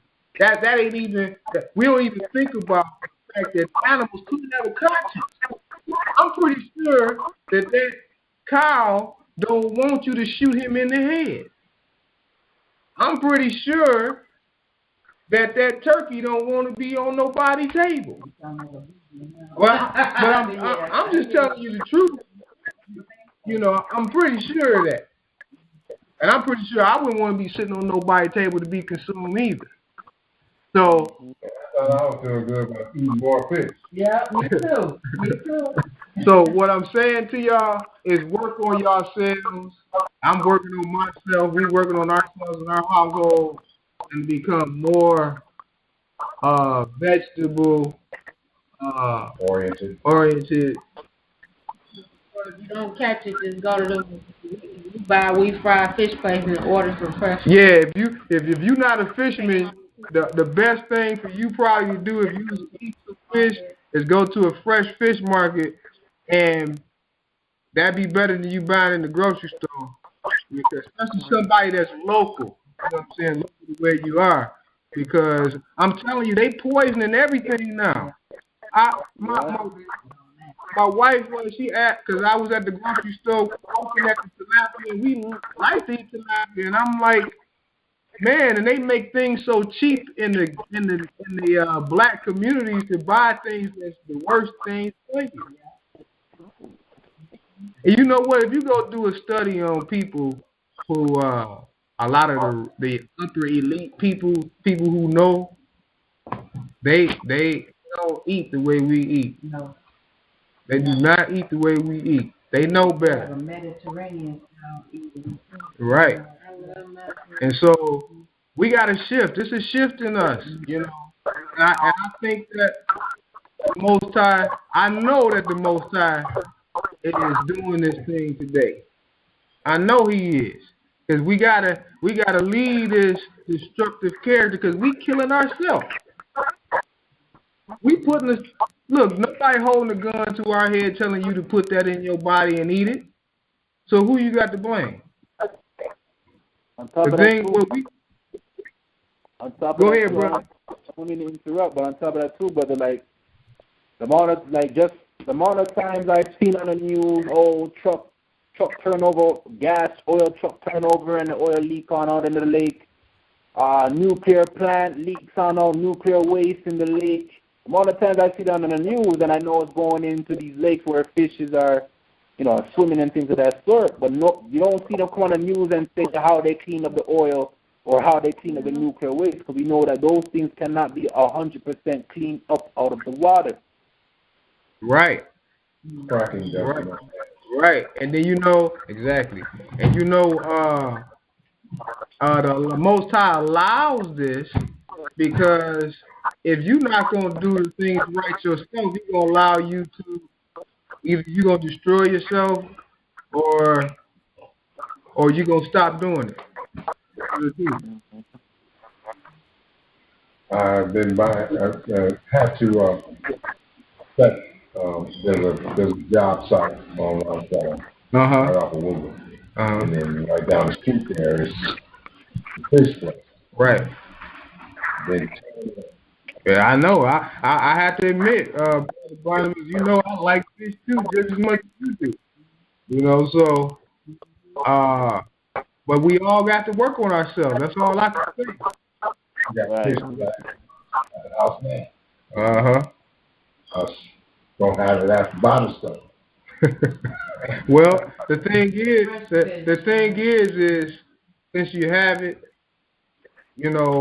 try to get less of it, but since you have it, don't throw it in the garbage. That's just wasting the fact that this.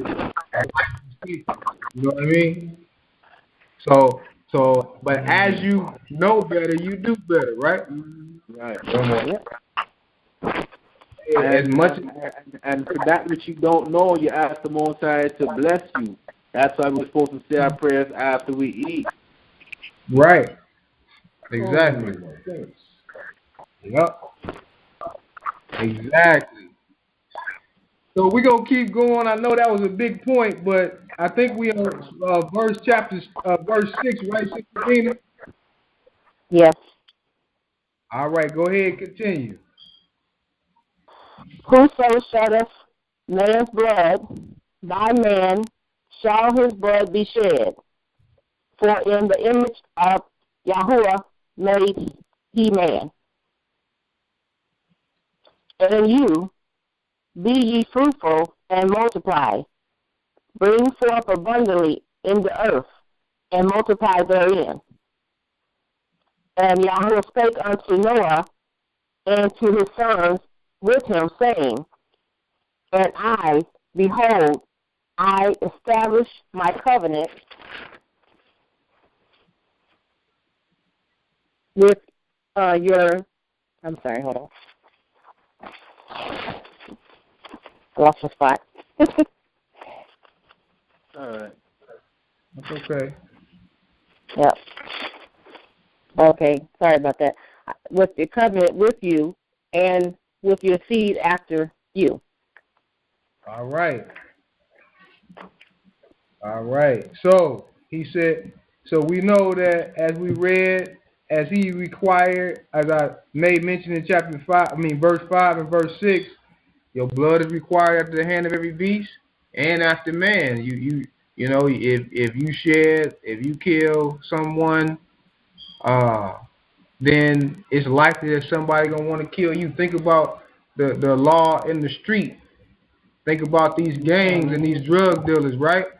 They always retaliating, killing each other. Let somebody go kill one, somebody else going to kill the person that killed that person. They keep on going, right? Yeah. Until they wiped out. That's a law. See, what that is the Most High allowing wickedness to be ridded off the planet. That's what that is. Exactly what that is. All right. So let us continue. Let's go look at Genesis chapter 25.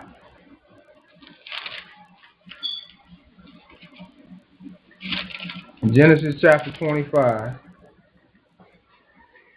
And we're going to read 23 through 30.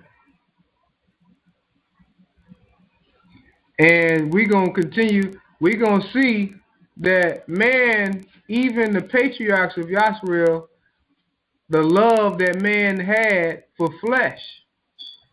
Because you're going to see the whole reason why Isaac loved Esau greatly was because he was able to cook some good meat. We're going to go read it. Let's go to Genesis chapter 25. We're going to read verses 23 through 30. And Brother Yahuda, you still there? Pastor, he stepped out. You want me to read? Yeah, you can read Genesis chapter 25, read verse 23 through 30.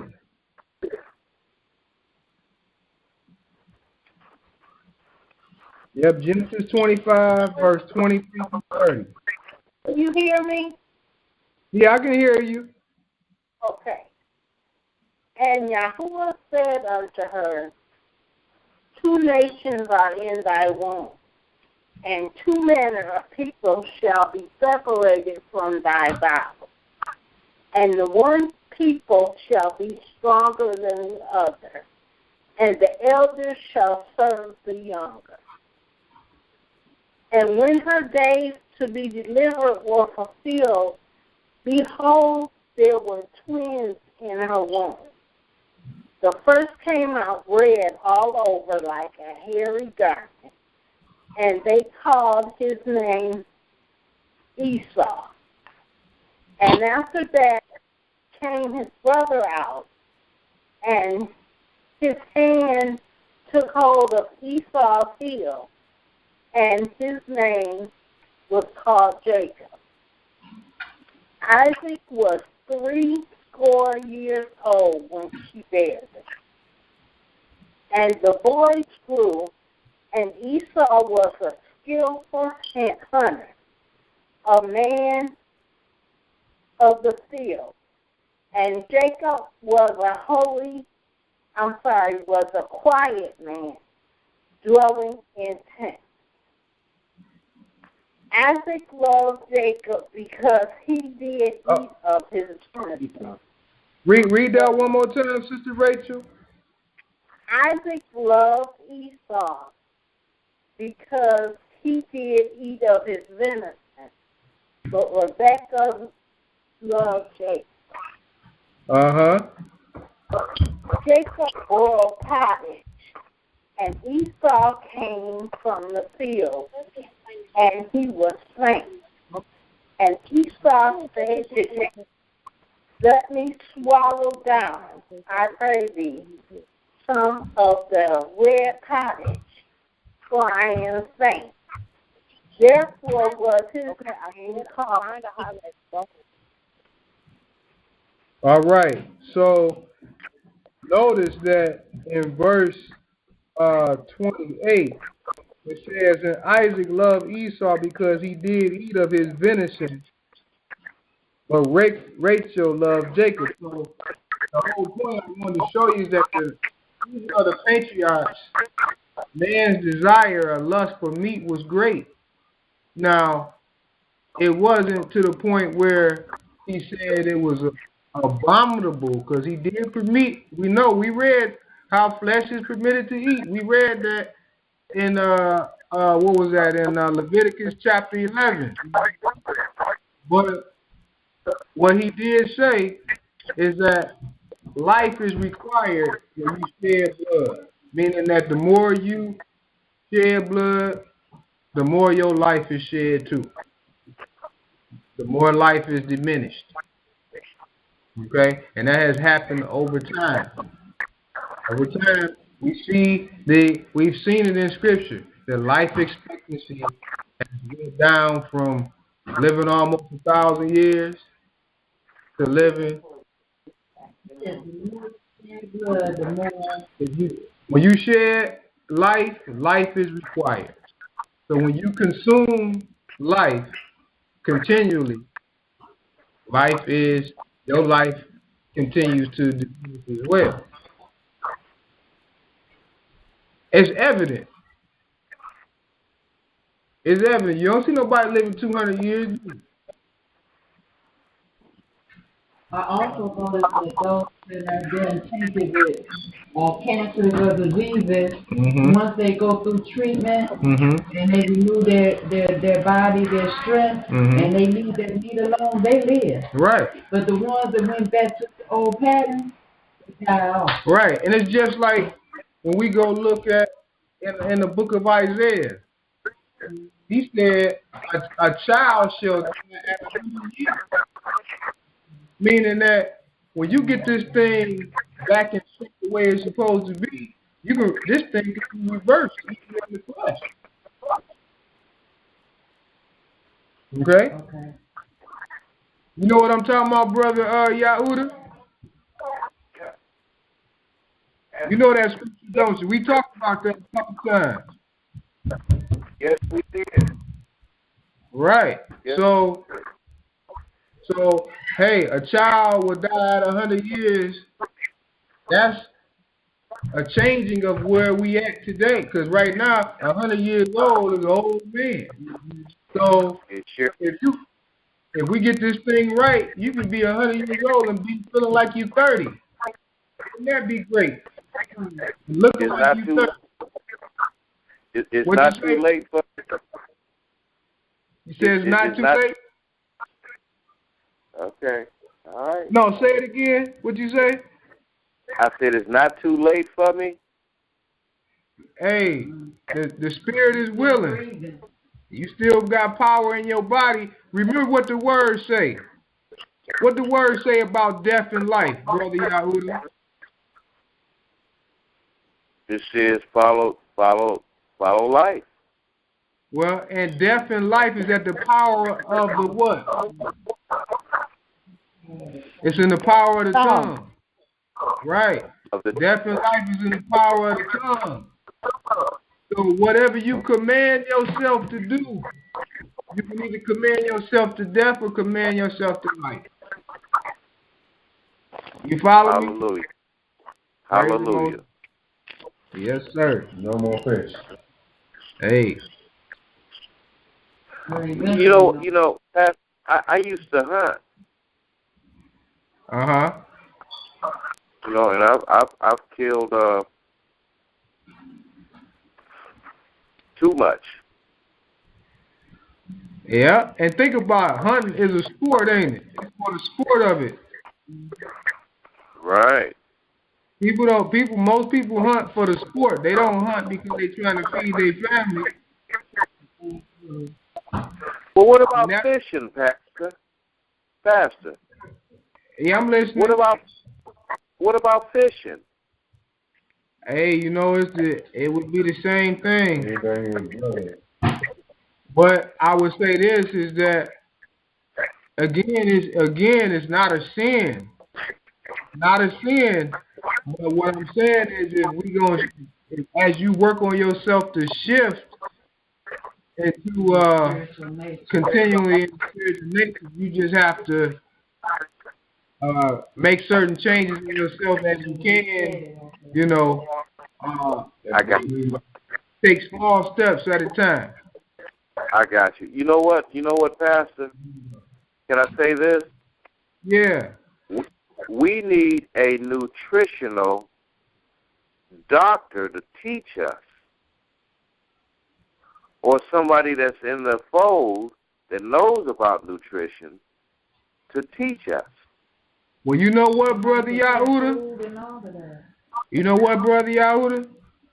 Yes, sir. We got one with us. He be on the call sometime. His name is Brother Min Ra, and he been doing that kind of practice what we talking about tonight for years. And he actually has delivered his own children. Him and his wife deliver their own children in their home. They follow a whole vegetarian herb type of practice, and they've been doing that thing for years. We got somebody here that can give us some things like that to look at.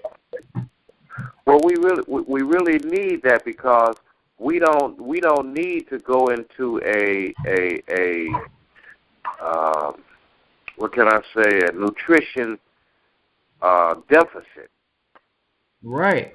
And a lot of all of the sicknesses and pains and suffering we go through, it's directly because of what we eat. That's like my wife yesterday. We ate some fried stuff, and she was suffering for it. Just French fries, no meat. Right. Just French fries. So it's all about what we put in these bodies. Is just like we know that the spirit is eternal, but the vehicle that you driving could last a whole lot longer than what it's been lasting. Right. We got to keep some oil in it and keep that gas going. Right. It can last a whole lot longer. People take care of their vehicles better than they take care of their bodies. You know what? That's a truth right there. We take better care of our clothes and vehicles and things that all these different items things better than take care of the body. You're right. That's true. 'Cause I'm guilty of it. You're not the only one. Well, you gotta stand behind me. Over here, all the fish I eat today. The bottom is something else. Yep. Well, I have to say that the Spirit of Most High fall in due time, because as we move forward in these 2 days, and as we come upon the Day of Atonement, we're gonna be moving upon a new time, as in the Scripture it talks about the trumpet of Jubilee to be blown in the 7th month on the 10th day of the month, in the Day of Atonement. And hey, Pastor. Yeah. Pastor. Yeah. When I told you I was bringing a corned beef to the feast, you should have gave me this lesson right then. Well, brother, I had to do one shot, one kill. I see. Well, because the same conviction that you feeling is the same one I was feeling when the Most High gave it to me. Wow. Wow, hallelujah. Yeah. So yeah, brother. I didn't mean to break up the lesson. Go ahead, brother. Preach. Oh, that's all. Go ahead. That's all right. No problem. No problem. So we're gonna start shifting slowly but surely again. This is something that I'm not telling everybody. Oh, you condemn right now if you eat some fish or some chicken or whatever. All I'm telling you right now is look at the application of things in the scripture and start to wean yourself where you can. Right, because you know what, Pastor? I've seen a lot of deer slain. And what they do is they hang it up from a tree and slit its throat and then bleed it. Yeah. Yep. When I was in college and some of my friends that was in college that used to hunt, they would it was tradition that they had to drink a cup of that blood when they killed their first deer in the hunting season. They still do that. They still do that. Yeah. That's why I didn't go hunting with them. I know that's right. Yeah. I appreciate this. Huh? I appreciate this. Come on with it. All right, praise the Most High. We're going to keep going. Let's go to Exodus chapter 16. Exodus chapter 16, and we're going to read verse 1 through 13. And we're going to take a look at the murmuring of Yarusalem concerning eating. And excuse me, Pastor. Yeah, who is that? Pastor. Yeah, yes, ma'am. Yeah. I'm sorry. I had something to ask, but this is Sister Bina. Okay. Well, we were talking about the fish. About the fish and things like that. I'm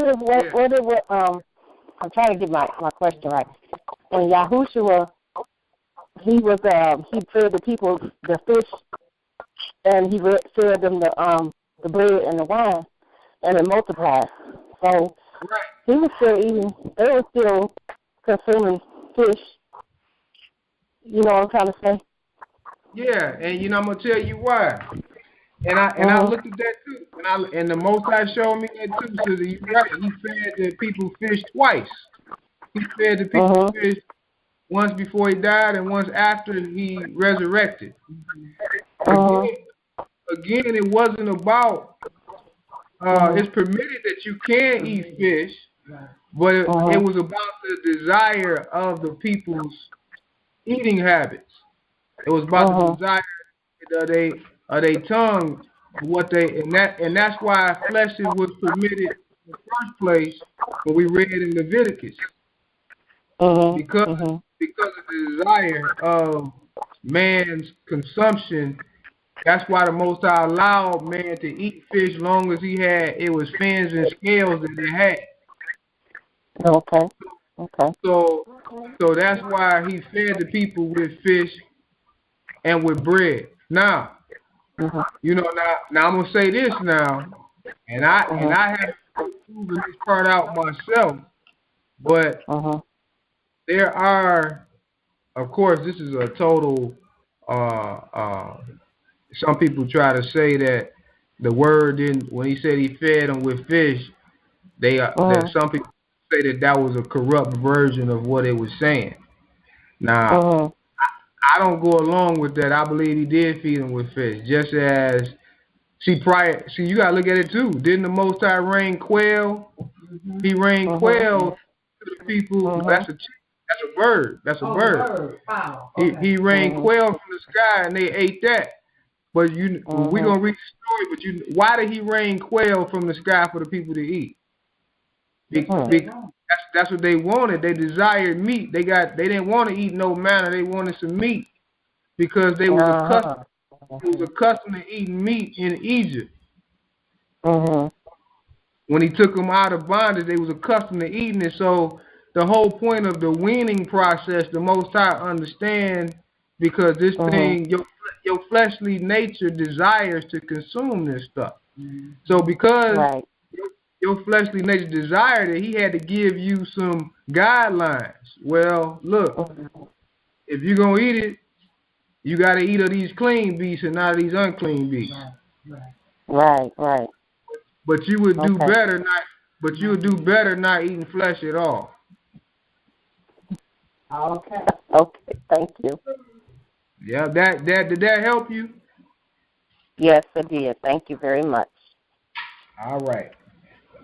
All right, so we're going to keep going. Let's go to Exodus chapter 16.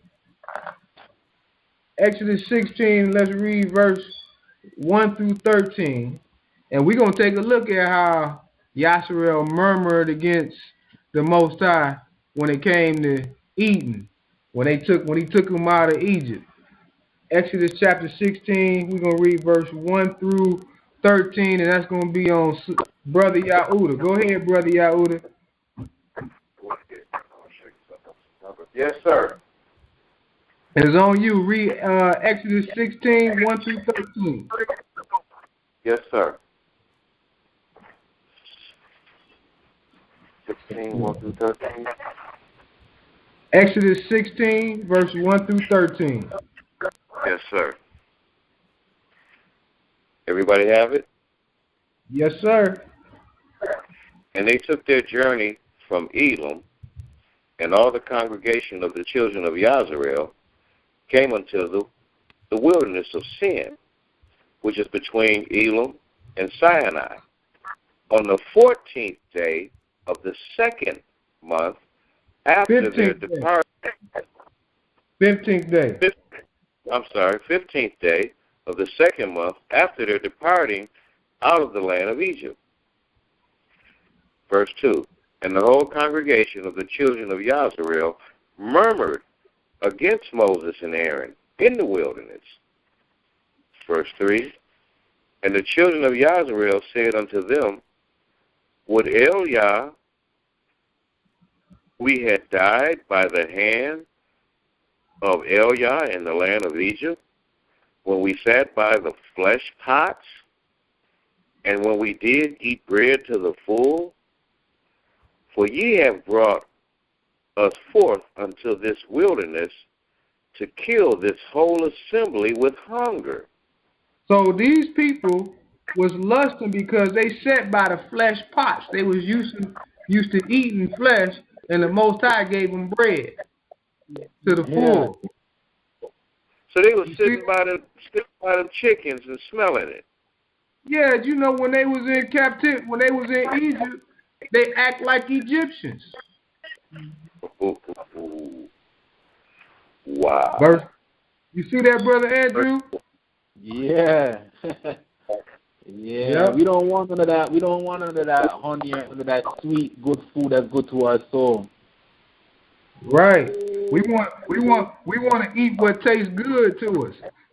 Yeah, even food, as long as it's something that tastes good. Yeah. I'm gonna tell you right now, I done abused a whole lot of chickens in my day.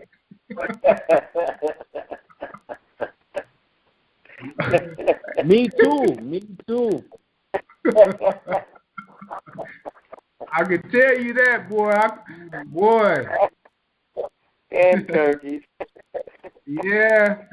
But you know, I think it's important for us to reiterate that, as you made mention before, you know, that spirit got to be in the spirit. That spirit has to be in place and then established for one to decide not to no longer eat meat, because it's not an easy thing.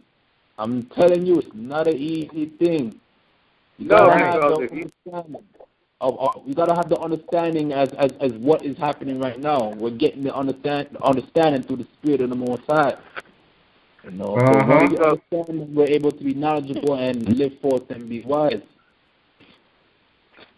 Well, I know what happens to me when I walk past a pot. I know what happens to me when I walk past a pot and they frying some chicken. That smell just goes right through you. Hey, Even if I pass a KFC and I smell some spicy chicken, boy, you know, I be ready to go get some. You know? Hey, family. I went and seen The Butler, right? And they had a nice fried chicken meal. I've been wanting me some fried chicken ever since. Hey, I know what you mean, brother. I'll tell you this. This is one of these things right here that we talking about that we all gonna have to help each other with. Wow. So you know, at some points in time, certain people struggle with certain things. Well, I tell you what, I think a whole lot of us struggling with this one. Wow. Okay, family, here I go. Verse 4. Bringing through the door. I was bringing fish. That I had. What did you say? He said he had chicken on his plate when he got home, and then he came in the door from lunch. He had fish he was bringing in with him.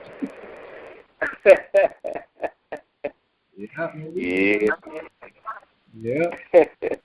Like I said, y'all, this is a growth period for us. It's just like a baby being weaned from milk. So look at it like that. You got to be weaned off of it, okay? This is not no cold turkey type thing. Okay? Wow. Go ahead, Brother Yahudah.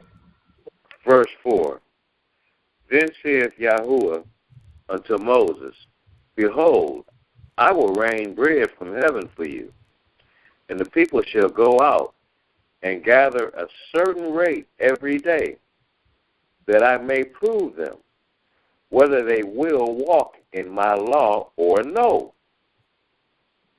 And it shall come to pass that on the 6th day they shall prepare that which they bring in, and it shall be twice as much as they gather daily. And Moses and Aaron said unto all the children of Yarusalem, and even then ye shall know that Yahuwah hath brought you out from the land of Egypt. And in the morning, then ye shall see the glory of Yahuwah, for that he heareth your murmurings against Yahuwah. And what are we, that ye murmur against us? And Moses said, This shall be when Yahuwah shall give you in the morning flesh to eat, in the evening, and in the morning bread to the full. Go ahead, Pastor. No, I was saying you said in the evening flesh to eat, and in the morning bread. Go ahead. For that Yahuwah heareth your murmurings, which ye murmur against him. And what are we? Your murmurings are not against us, but against Yahuwah.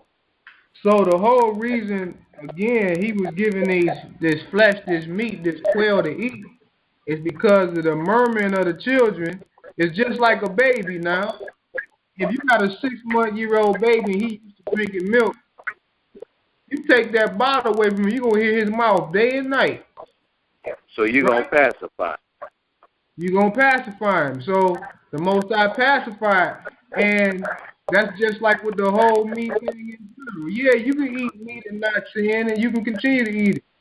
But you got to eat, you're supposed to eat what he say is clean and not unclean. But as you move forward to a better understanding, you know it's better for you not to eat it at all. It's just like with a baby. A baby's supposed to drink milk for his first year or two. Then eventually he get off of it, right? Right. Get weaned off of it. Correct. Supposed to. Right, supposed to, but you know, it's just like you got some babies out there. I done seen me and my wife have seen some people, big babies still sucking on bottles, and they look like they 4-5 years old. Right? I've seen a woman from the north that nursed her child until he was 9. Well, I hate to see her. Well, I don't know what she had left, but wow. She kept it. A 9-year-old. Yeah. Wow. I'm just 9. Come on now. I bet you she was real thin. Wow. No, they can keep that flowing. They can keep it flowing. Oh, Okay, here we go. Here we go. Verse 9. And Moses spake unto Aaron, saying to all the congregation of the children of Yarusalem, come near before Yahuwah, for he hath heard your murmurings. And it came to pass, as Aaron spake unto the whole congregation of the children of Yarusalem, that they looked toward the wilderness, and behold, the glory of Yahuwah appeared in the cloud. And Yahuwah spake unto Moses, saying, I have heard the murmurings of the children of Yarusalem. Speak unto them, saying, at even ye shall eat flesh, and in the morning ye shall be filled with bread. Ye shall know that I am Yahuwah, your El Yah. So basically, he heard these babies crying, like a 6-month-old baby. You take the bottle from him. He heard him crying. Say, okay, I'm gonna pacify you. I'm gonna put the nipple back in your mouth. So I'm gonna give you this meat that you want, but I'm only gonna give you some clean meat. So go and take this nipple. Right. Until you become adults. Okay. Verse 13. And it came to pass that at even the quails came up and covered the camp. And in the morning the dew lay round about the host. And when the dew that lay was gone up, behold, upon the face of wilderness there lay a small round thing, as small as the hoar frost on the ground. 15. And when the children of Yarusalem saw it, they said one to another, it is manna. For it was not what it was. And Moses said unto them, this is the bread which Yahuwah has given you to eat. 16. This is the thing which Yahuwah hath commanded. Gather it every man according to his eating, an omer for every man according to the number of your persons. Take ye every man for them which are in his tent. All right. 7. Okay. That was it. So basically, we're supposed to read up to verse 13. We kept on going. It got good. But I am sorry. Huh? I am so sorry. Oh, that's all right. It's not your fault. It felt good to me too. But because of the murmuring of the children, the Most High pacified them. Again, the whole reason why there is a sanctification of animals to be eaten and not to be eaten, to be eaten and not to be eaten, is to pacify your desire. The Most High loves us so much that He said, okay, I'm going to be a little lenient, and I'm going to allow you to eat some flesh, but it's going to come at a price. Now, the flesh I tell you to eat, if you can eat, you can eat it. But the flesh I tell you not to eat is an abomination to you.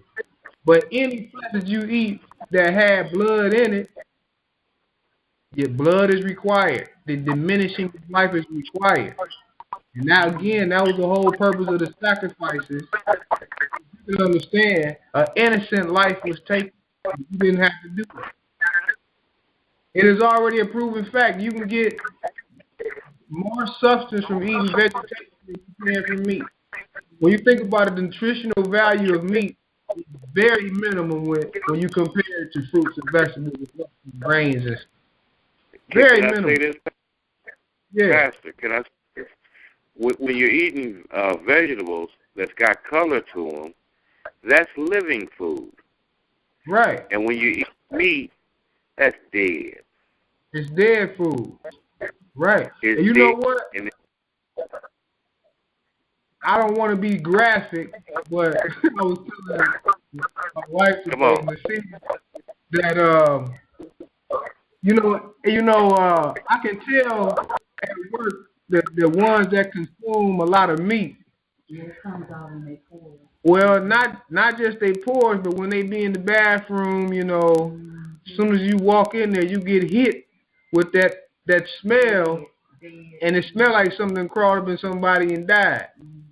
Because now that I myself eat more of a plant-based diet, I can tell the difference in myself too. And if you do it, you be able to tell the difference in yourself. Now I haven't totally cut out meat. By far I haven't done that. But I will say this, that I can go 4 days or so without eating some meat. And it don't bother me. And the longer I go, and when I do eat the meat now, my mind is shifting to, it changes from me eating meat to me eating flesh. And when your mind changes like that, then you start, it's just a natural thing that starts to happen, But, so yeah, Pastor, yeah. I remember one time we was down there at Bible study, and Quentin hit us up. I did. Remember that? Yeah, I remember that. I'll never forget it. Wait, what happened? And that was a meat diet. Yeah. I love Quentin. Tell Quentin I love him. I ain't talking about it. Hey, he just caught you on the tail end. Remember Daniel? Oh, all right. JT on 13? Yeah, I remember. It was pretty bad. Bathroom. Yeah. We're gonna go to Leviticus. all right. Leviticus chapter 11. We're gonna read one more scripture so we can finish the fleshly application, and then next time we'll get to the spiritual application. Hallelujah. We're gonna go to Leviticus chapter 11. We're gonna read verse 1 through 13. Wasn't this good, Kim? In Leviticus 11, 1 through 13. And Brother Jeremiah, you still there? And Sister Jennifer, you still there?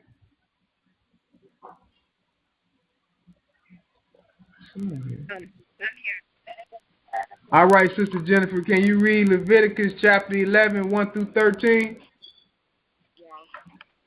And we're going to take, and which book you reading out of? I couldn't hear you. The scriptures? Okay, you sound a little further away, but I think I heard you. Sorry, can you hear me now? Yeah, I can hear you now. Okay, I'm reading out of the scriptures. Okay, hold on. Let me get there. Leviticus chapter 11. And we're going to read verse 1 through 13. And this particular reading is about when the Most High allowed man to eat flesh. Okay. Wait a minute. I'm sorry. Hold on. I'm sorry. We already read that. We read that part. I'm sorry. Okay. And I had him. I had Brother Andrew read that 40 through 47. It's up there. I didn't even tell you what. We're gonna go ahead and start on the spiritual side. We're gonna go ahead and read. I'm sorry, everybody. Just go to Exodus chapter 13. And this is going to be our last scripture for the night. I know it's getting good to everybody. We eating all these good herbs. Exodus chapter 13. We're going to read verses. What you say, Yahuda? My pastor's a comedian tonight. Yeah, yep. Exodus chapter 13, we're going to read verses 1 through 15. So we moving from the fleshly application into the spiritual application of all creatures are good through the sanctification of the word of the Most High. So we're going to read Exodus 13, 1 through 15. And Sister Jennifer, you can go ahead and read it. And Yahuwah spoke to Moses, saying, Set apart to me all the firstborn, the one opening the womb among the children of Israel, among man and among beast. It is mine. All right, so you see, he says, set apart unto me the firstborn. So this setting apart of the firstborn is the sanctification. Remember? Same setting apart when we read in Leviticus chapter 11, the difference between the clean and unclean. That's the setting apart, the sanctification. Now, he's going to set apart the firstborn. But we're going to understand the firstborn to mean later those that be born of the Spirit, leaving out of this flesh, going to the spiritual side. Go ahead, sister. And Moses said to the people, Remember this day in which you went out of Egypt, out of the house of slavery. By the strength of the hand of Yahuwah brought you out of this place, and whatever is leavened shall not be eaten. Today you're going out into the new month, new moon, Abib. All right, so the Most High was establishing, he said, look, you're going to leave them old customs behind that you had with you in Egypt. You're going to be a new nation of people. I'm going to be your protector, your shield and your buckler, and you're going to follow my word. Go ahead, sister. And it shall be when Yahuwah brings you into the land of the Canaanites and the Hittites and the Amorites and the Hiwithites and the Jebusites, which he swore to your fathers to give you, a land flowing with milk and honey, that you shall keep this service in this new moon. 7 days you eat unleavened bread, and on the seventh day is a festival to Yahuwah. Unleavened bread is to be eaten the 7 days, and whatever is leavened is not to be seen with you. And the leaven is not to be seen with you within all your border. And you shall inform your son in that day, saying, It is because of what Yahuwah did for me when I came from Egypt.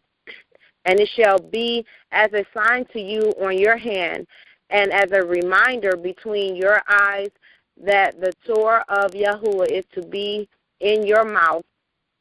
For with a strong hand Yahuwah has brought you out of Egypt.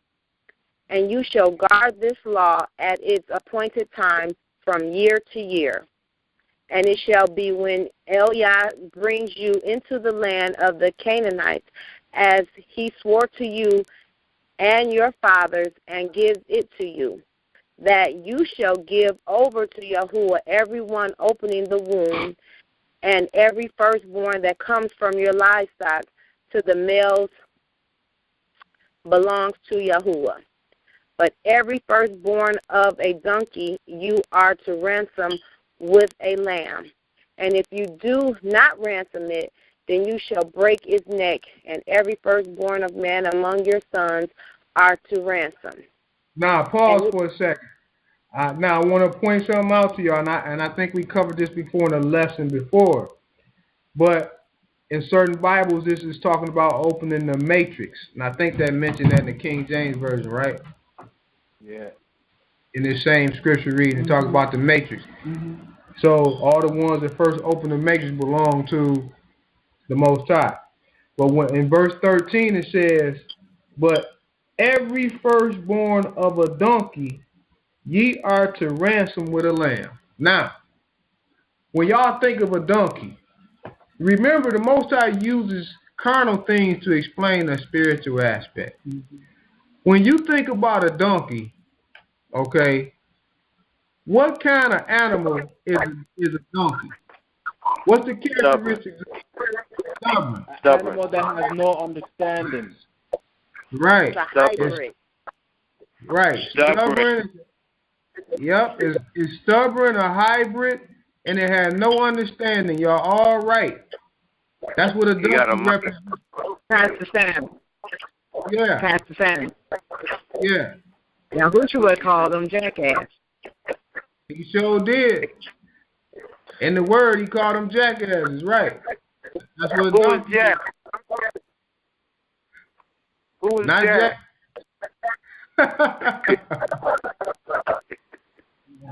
Well,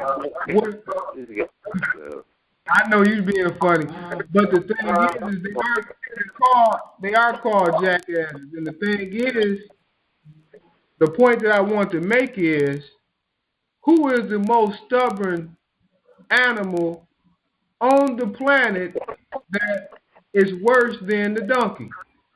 Yeah. Disobedient. Man, the disobedient, all of y'all right. So, who did the Most High have to send as a lamb to redeem this man? Yahushua. The Messiah. Right, he had to send the Messiah to redeem man, because man is as a donkey. He's stiff-necked. He's hard-headed. Everything that y'all mentioned. He's a hybrid of who you used to be. So, he had to send the lamb to redeem this donkey, right? Now, let's apply this again. That's part of that first verse. It says, but every firstborn of a donkey, ye are to ransom with the lamb. That's to redeem with the lamb. Then it says, and if you do not ransom it or redeem it, then ye shall break its neck. That means that if that donkey can't be redeemed, it's supposed to be put down. Okay? Pastor, can I read one passage? Yeah. This is just a little side note that's in this Bible. This is a New King James Version Bible. It says, Exodus 13 and 13, donkeys were not considered clean animals, so they could not be used for food or sacrifices. They could be used for transportation, though. Donkeys were ideal for carrying people and possessions. They were also used by farmers to work the fields. Yep. And you know what? That's a good point. Because the fleshly nature, the flesh itself is used for the same purpose you just described. And an unsaved person would be considered a donkey because the Most High can't use you until you're born again and you're clean. Exactly. That's right, Sister Jennifer. Exactly right. So this whole thing, and then if you can't be redeemed, then that makes you continually reprobate, and you become destroyed. You get destroyed, right? You continue in sin, and the sinful what's the punishment for sin? It's death, right? So if you continue to live, what'd you say, Brother Yahuda? No, this is Brother Andrew going to interject with a question. I was going to ask, do you consider the sanctified donkey to be that which is a horse?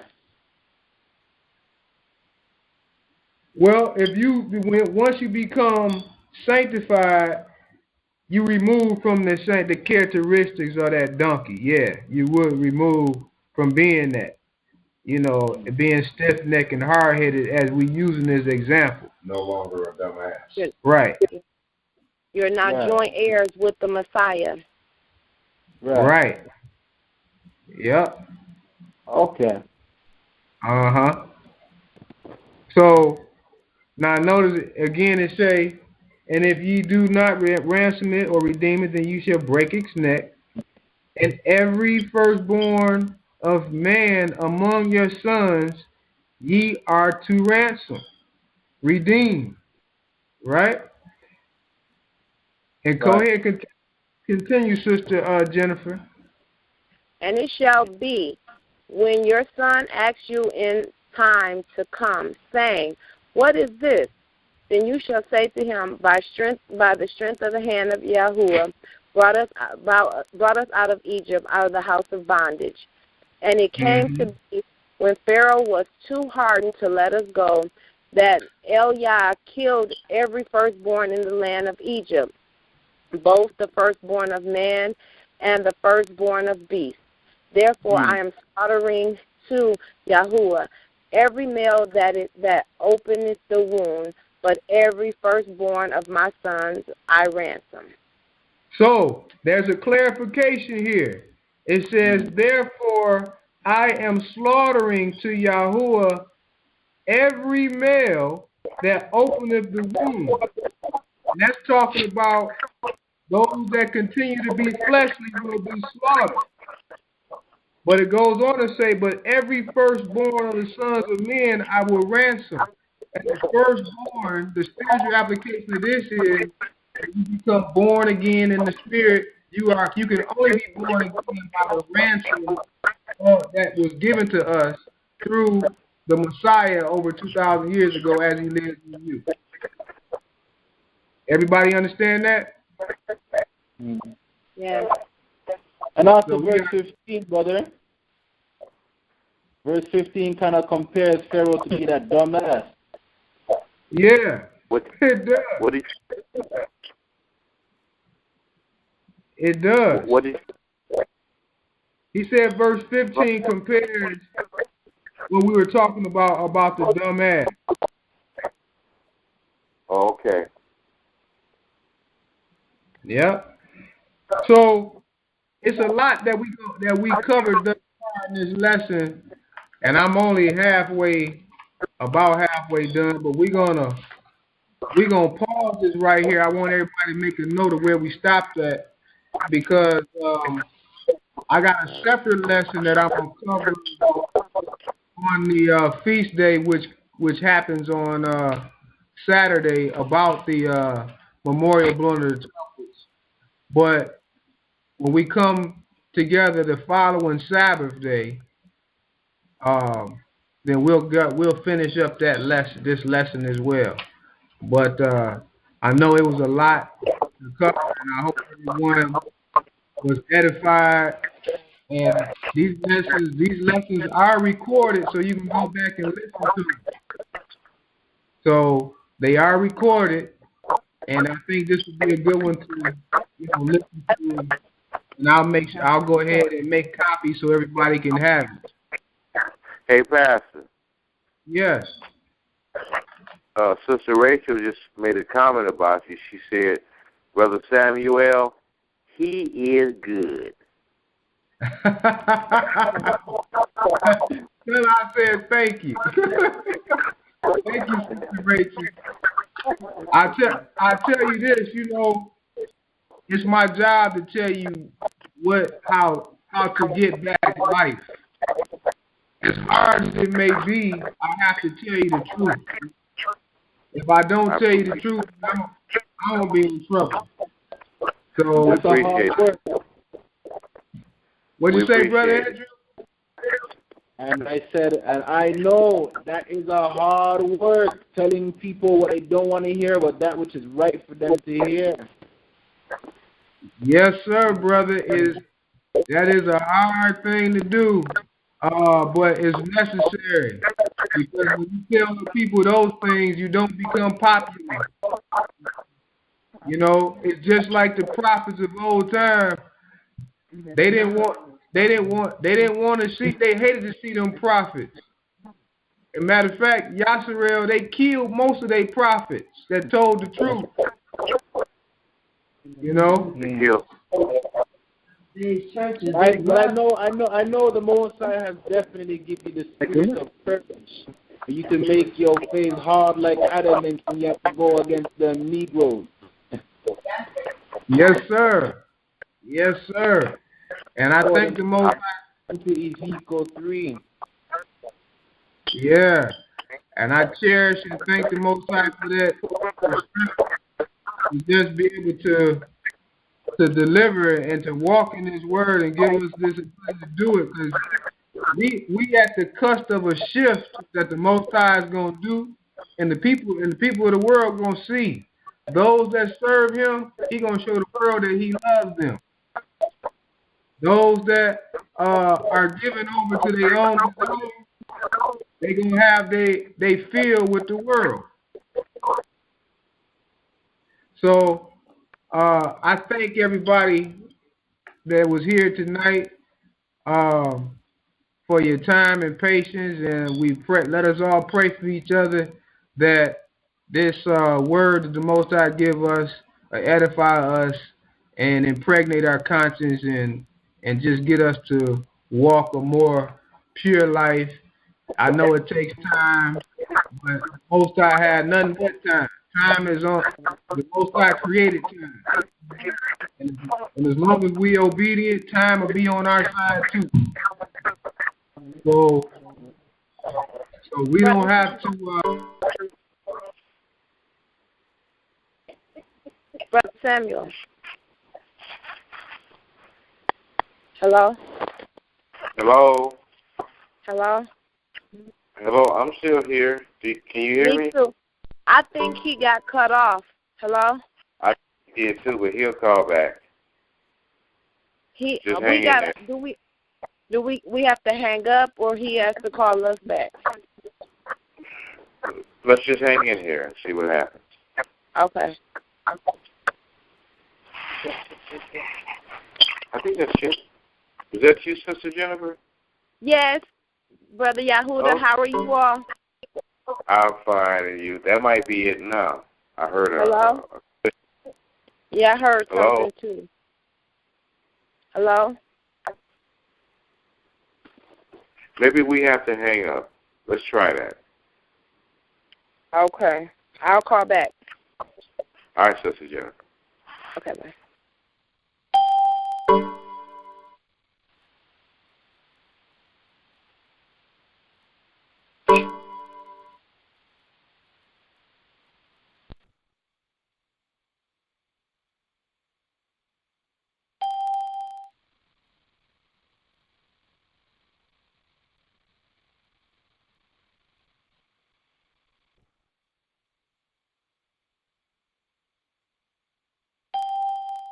You know, this reminds me of putting coins in phones for long distance calls. Yeah, you know what? Well, if I call you, now that I got the house phone on this for free, I just call from here because it won't drop that way. I was right in the middle, but I can call everybody. We go ahead and close out. If I call the conference with this, it won't drop. It only dropped because Google. Well, he was trying to call back and forth. I don't know if the call dropped because it passed 2 hours later. But they can call back in now.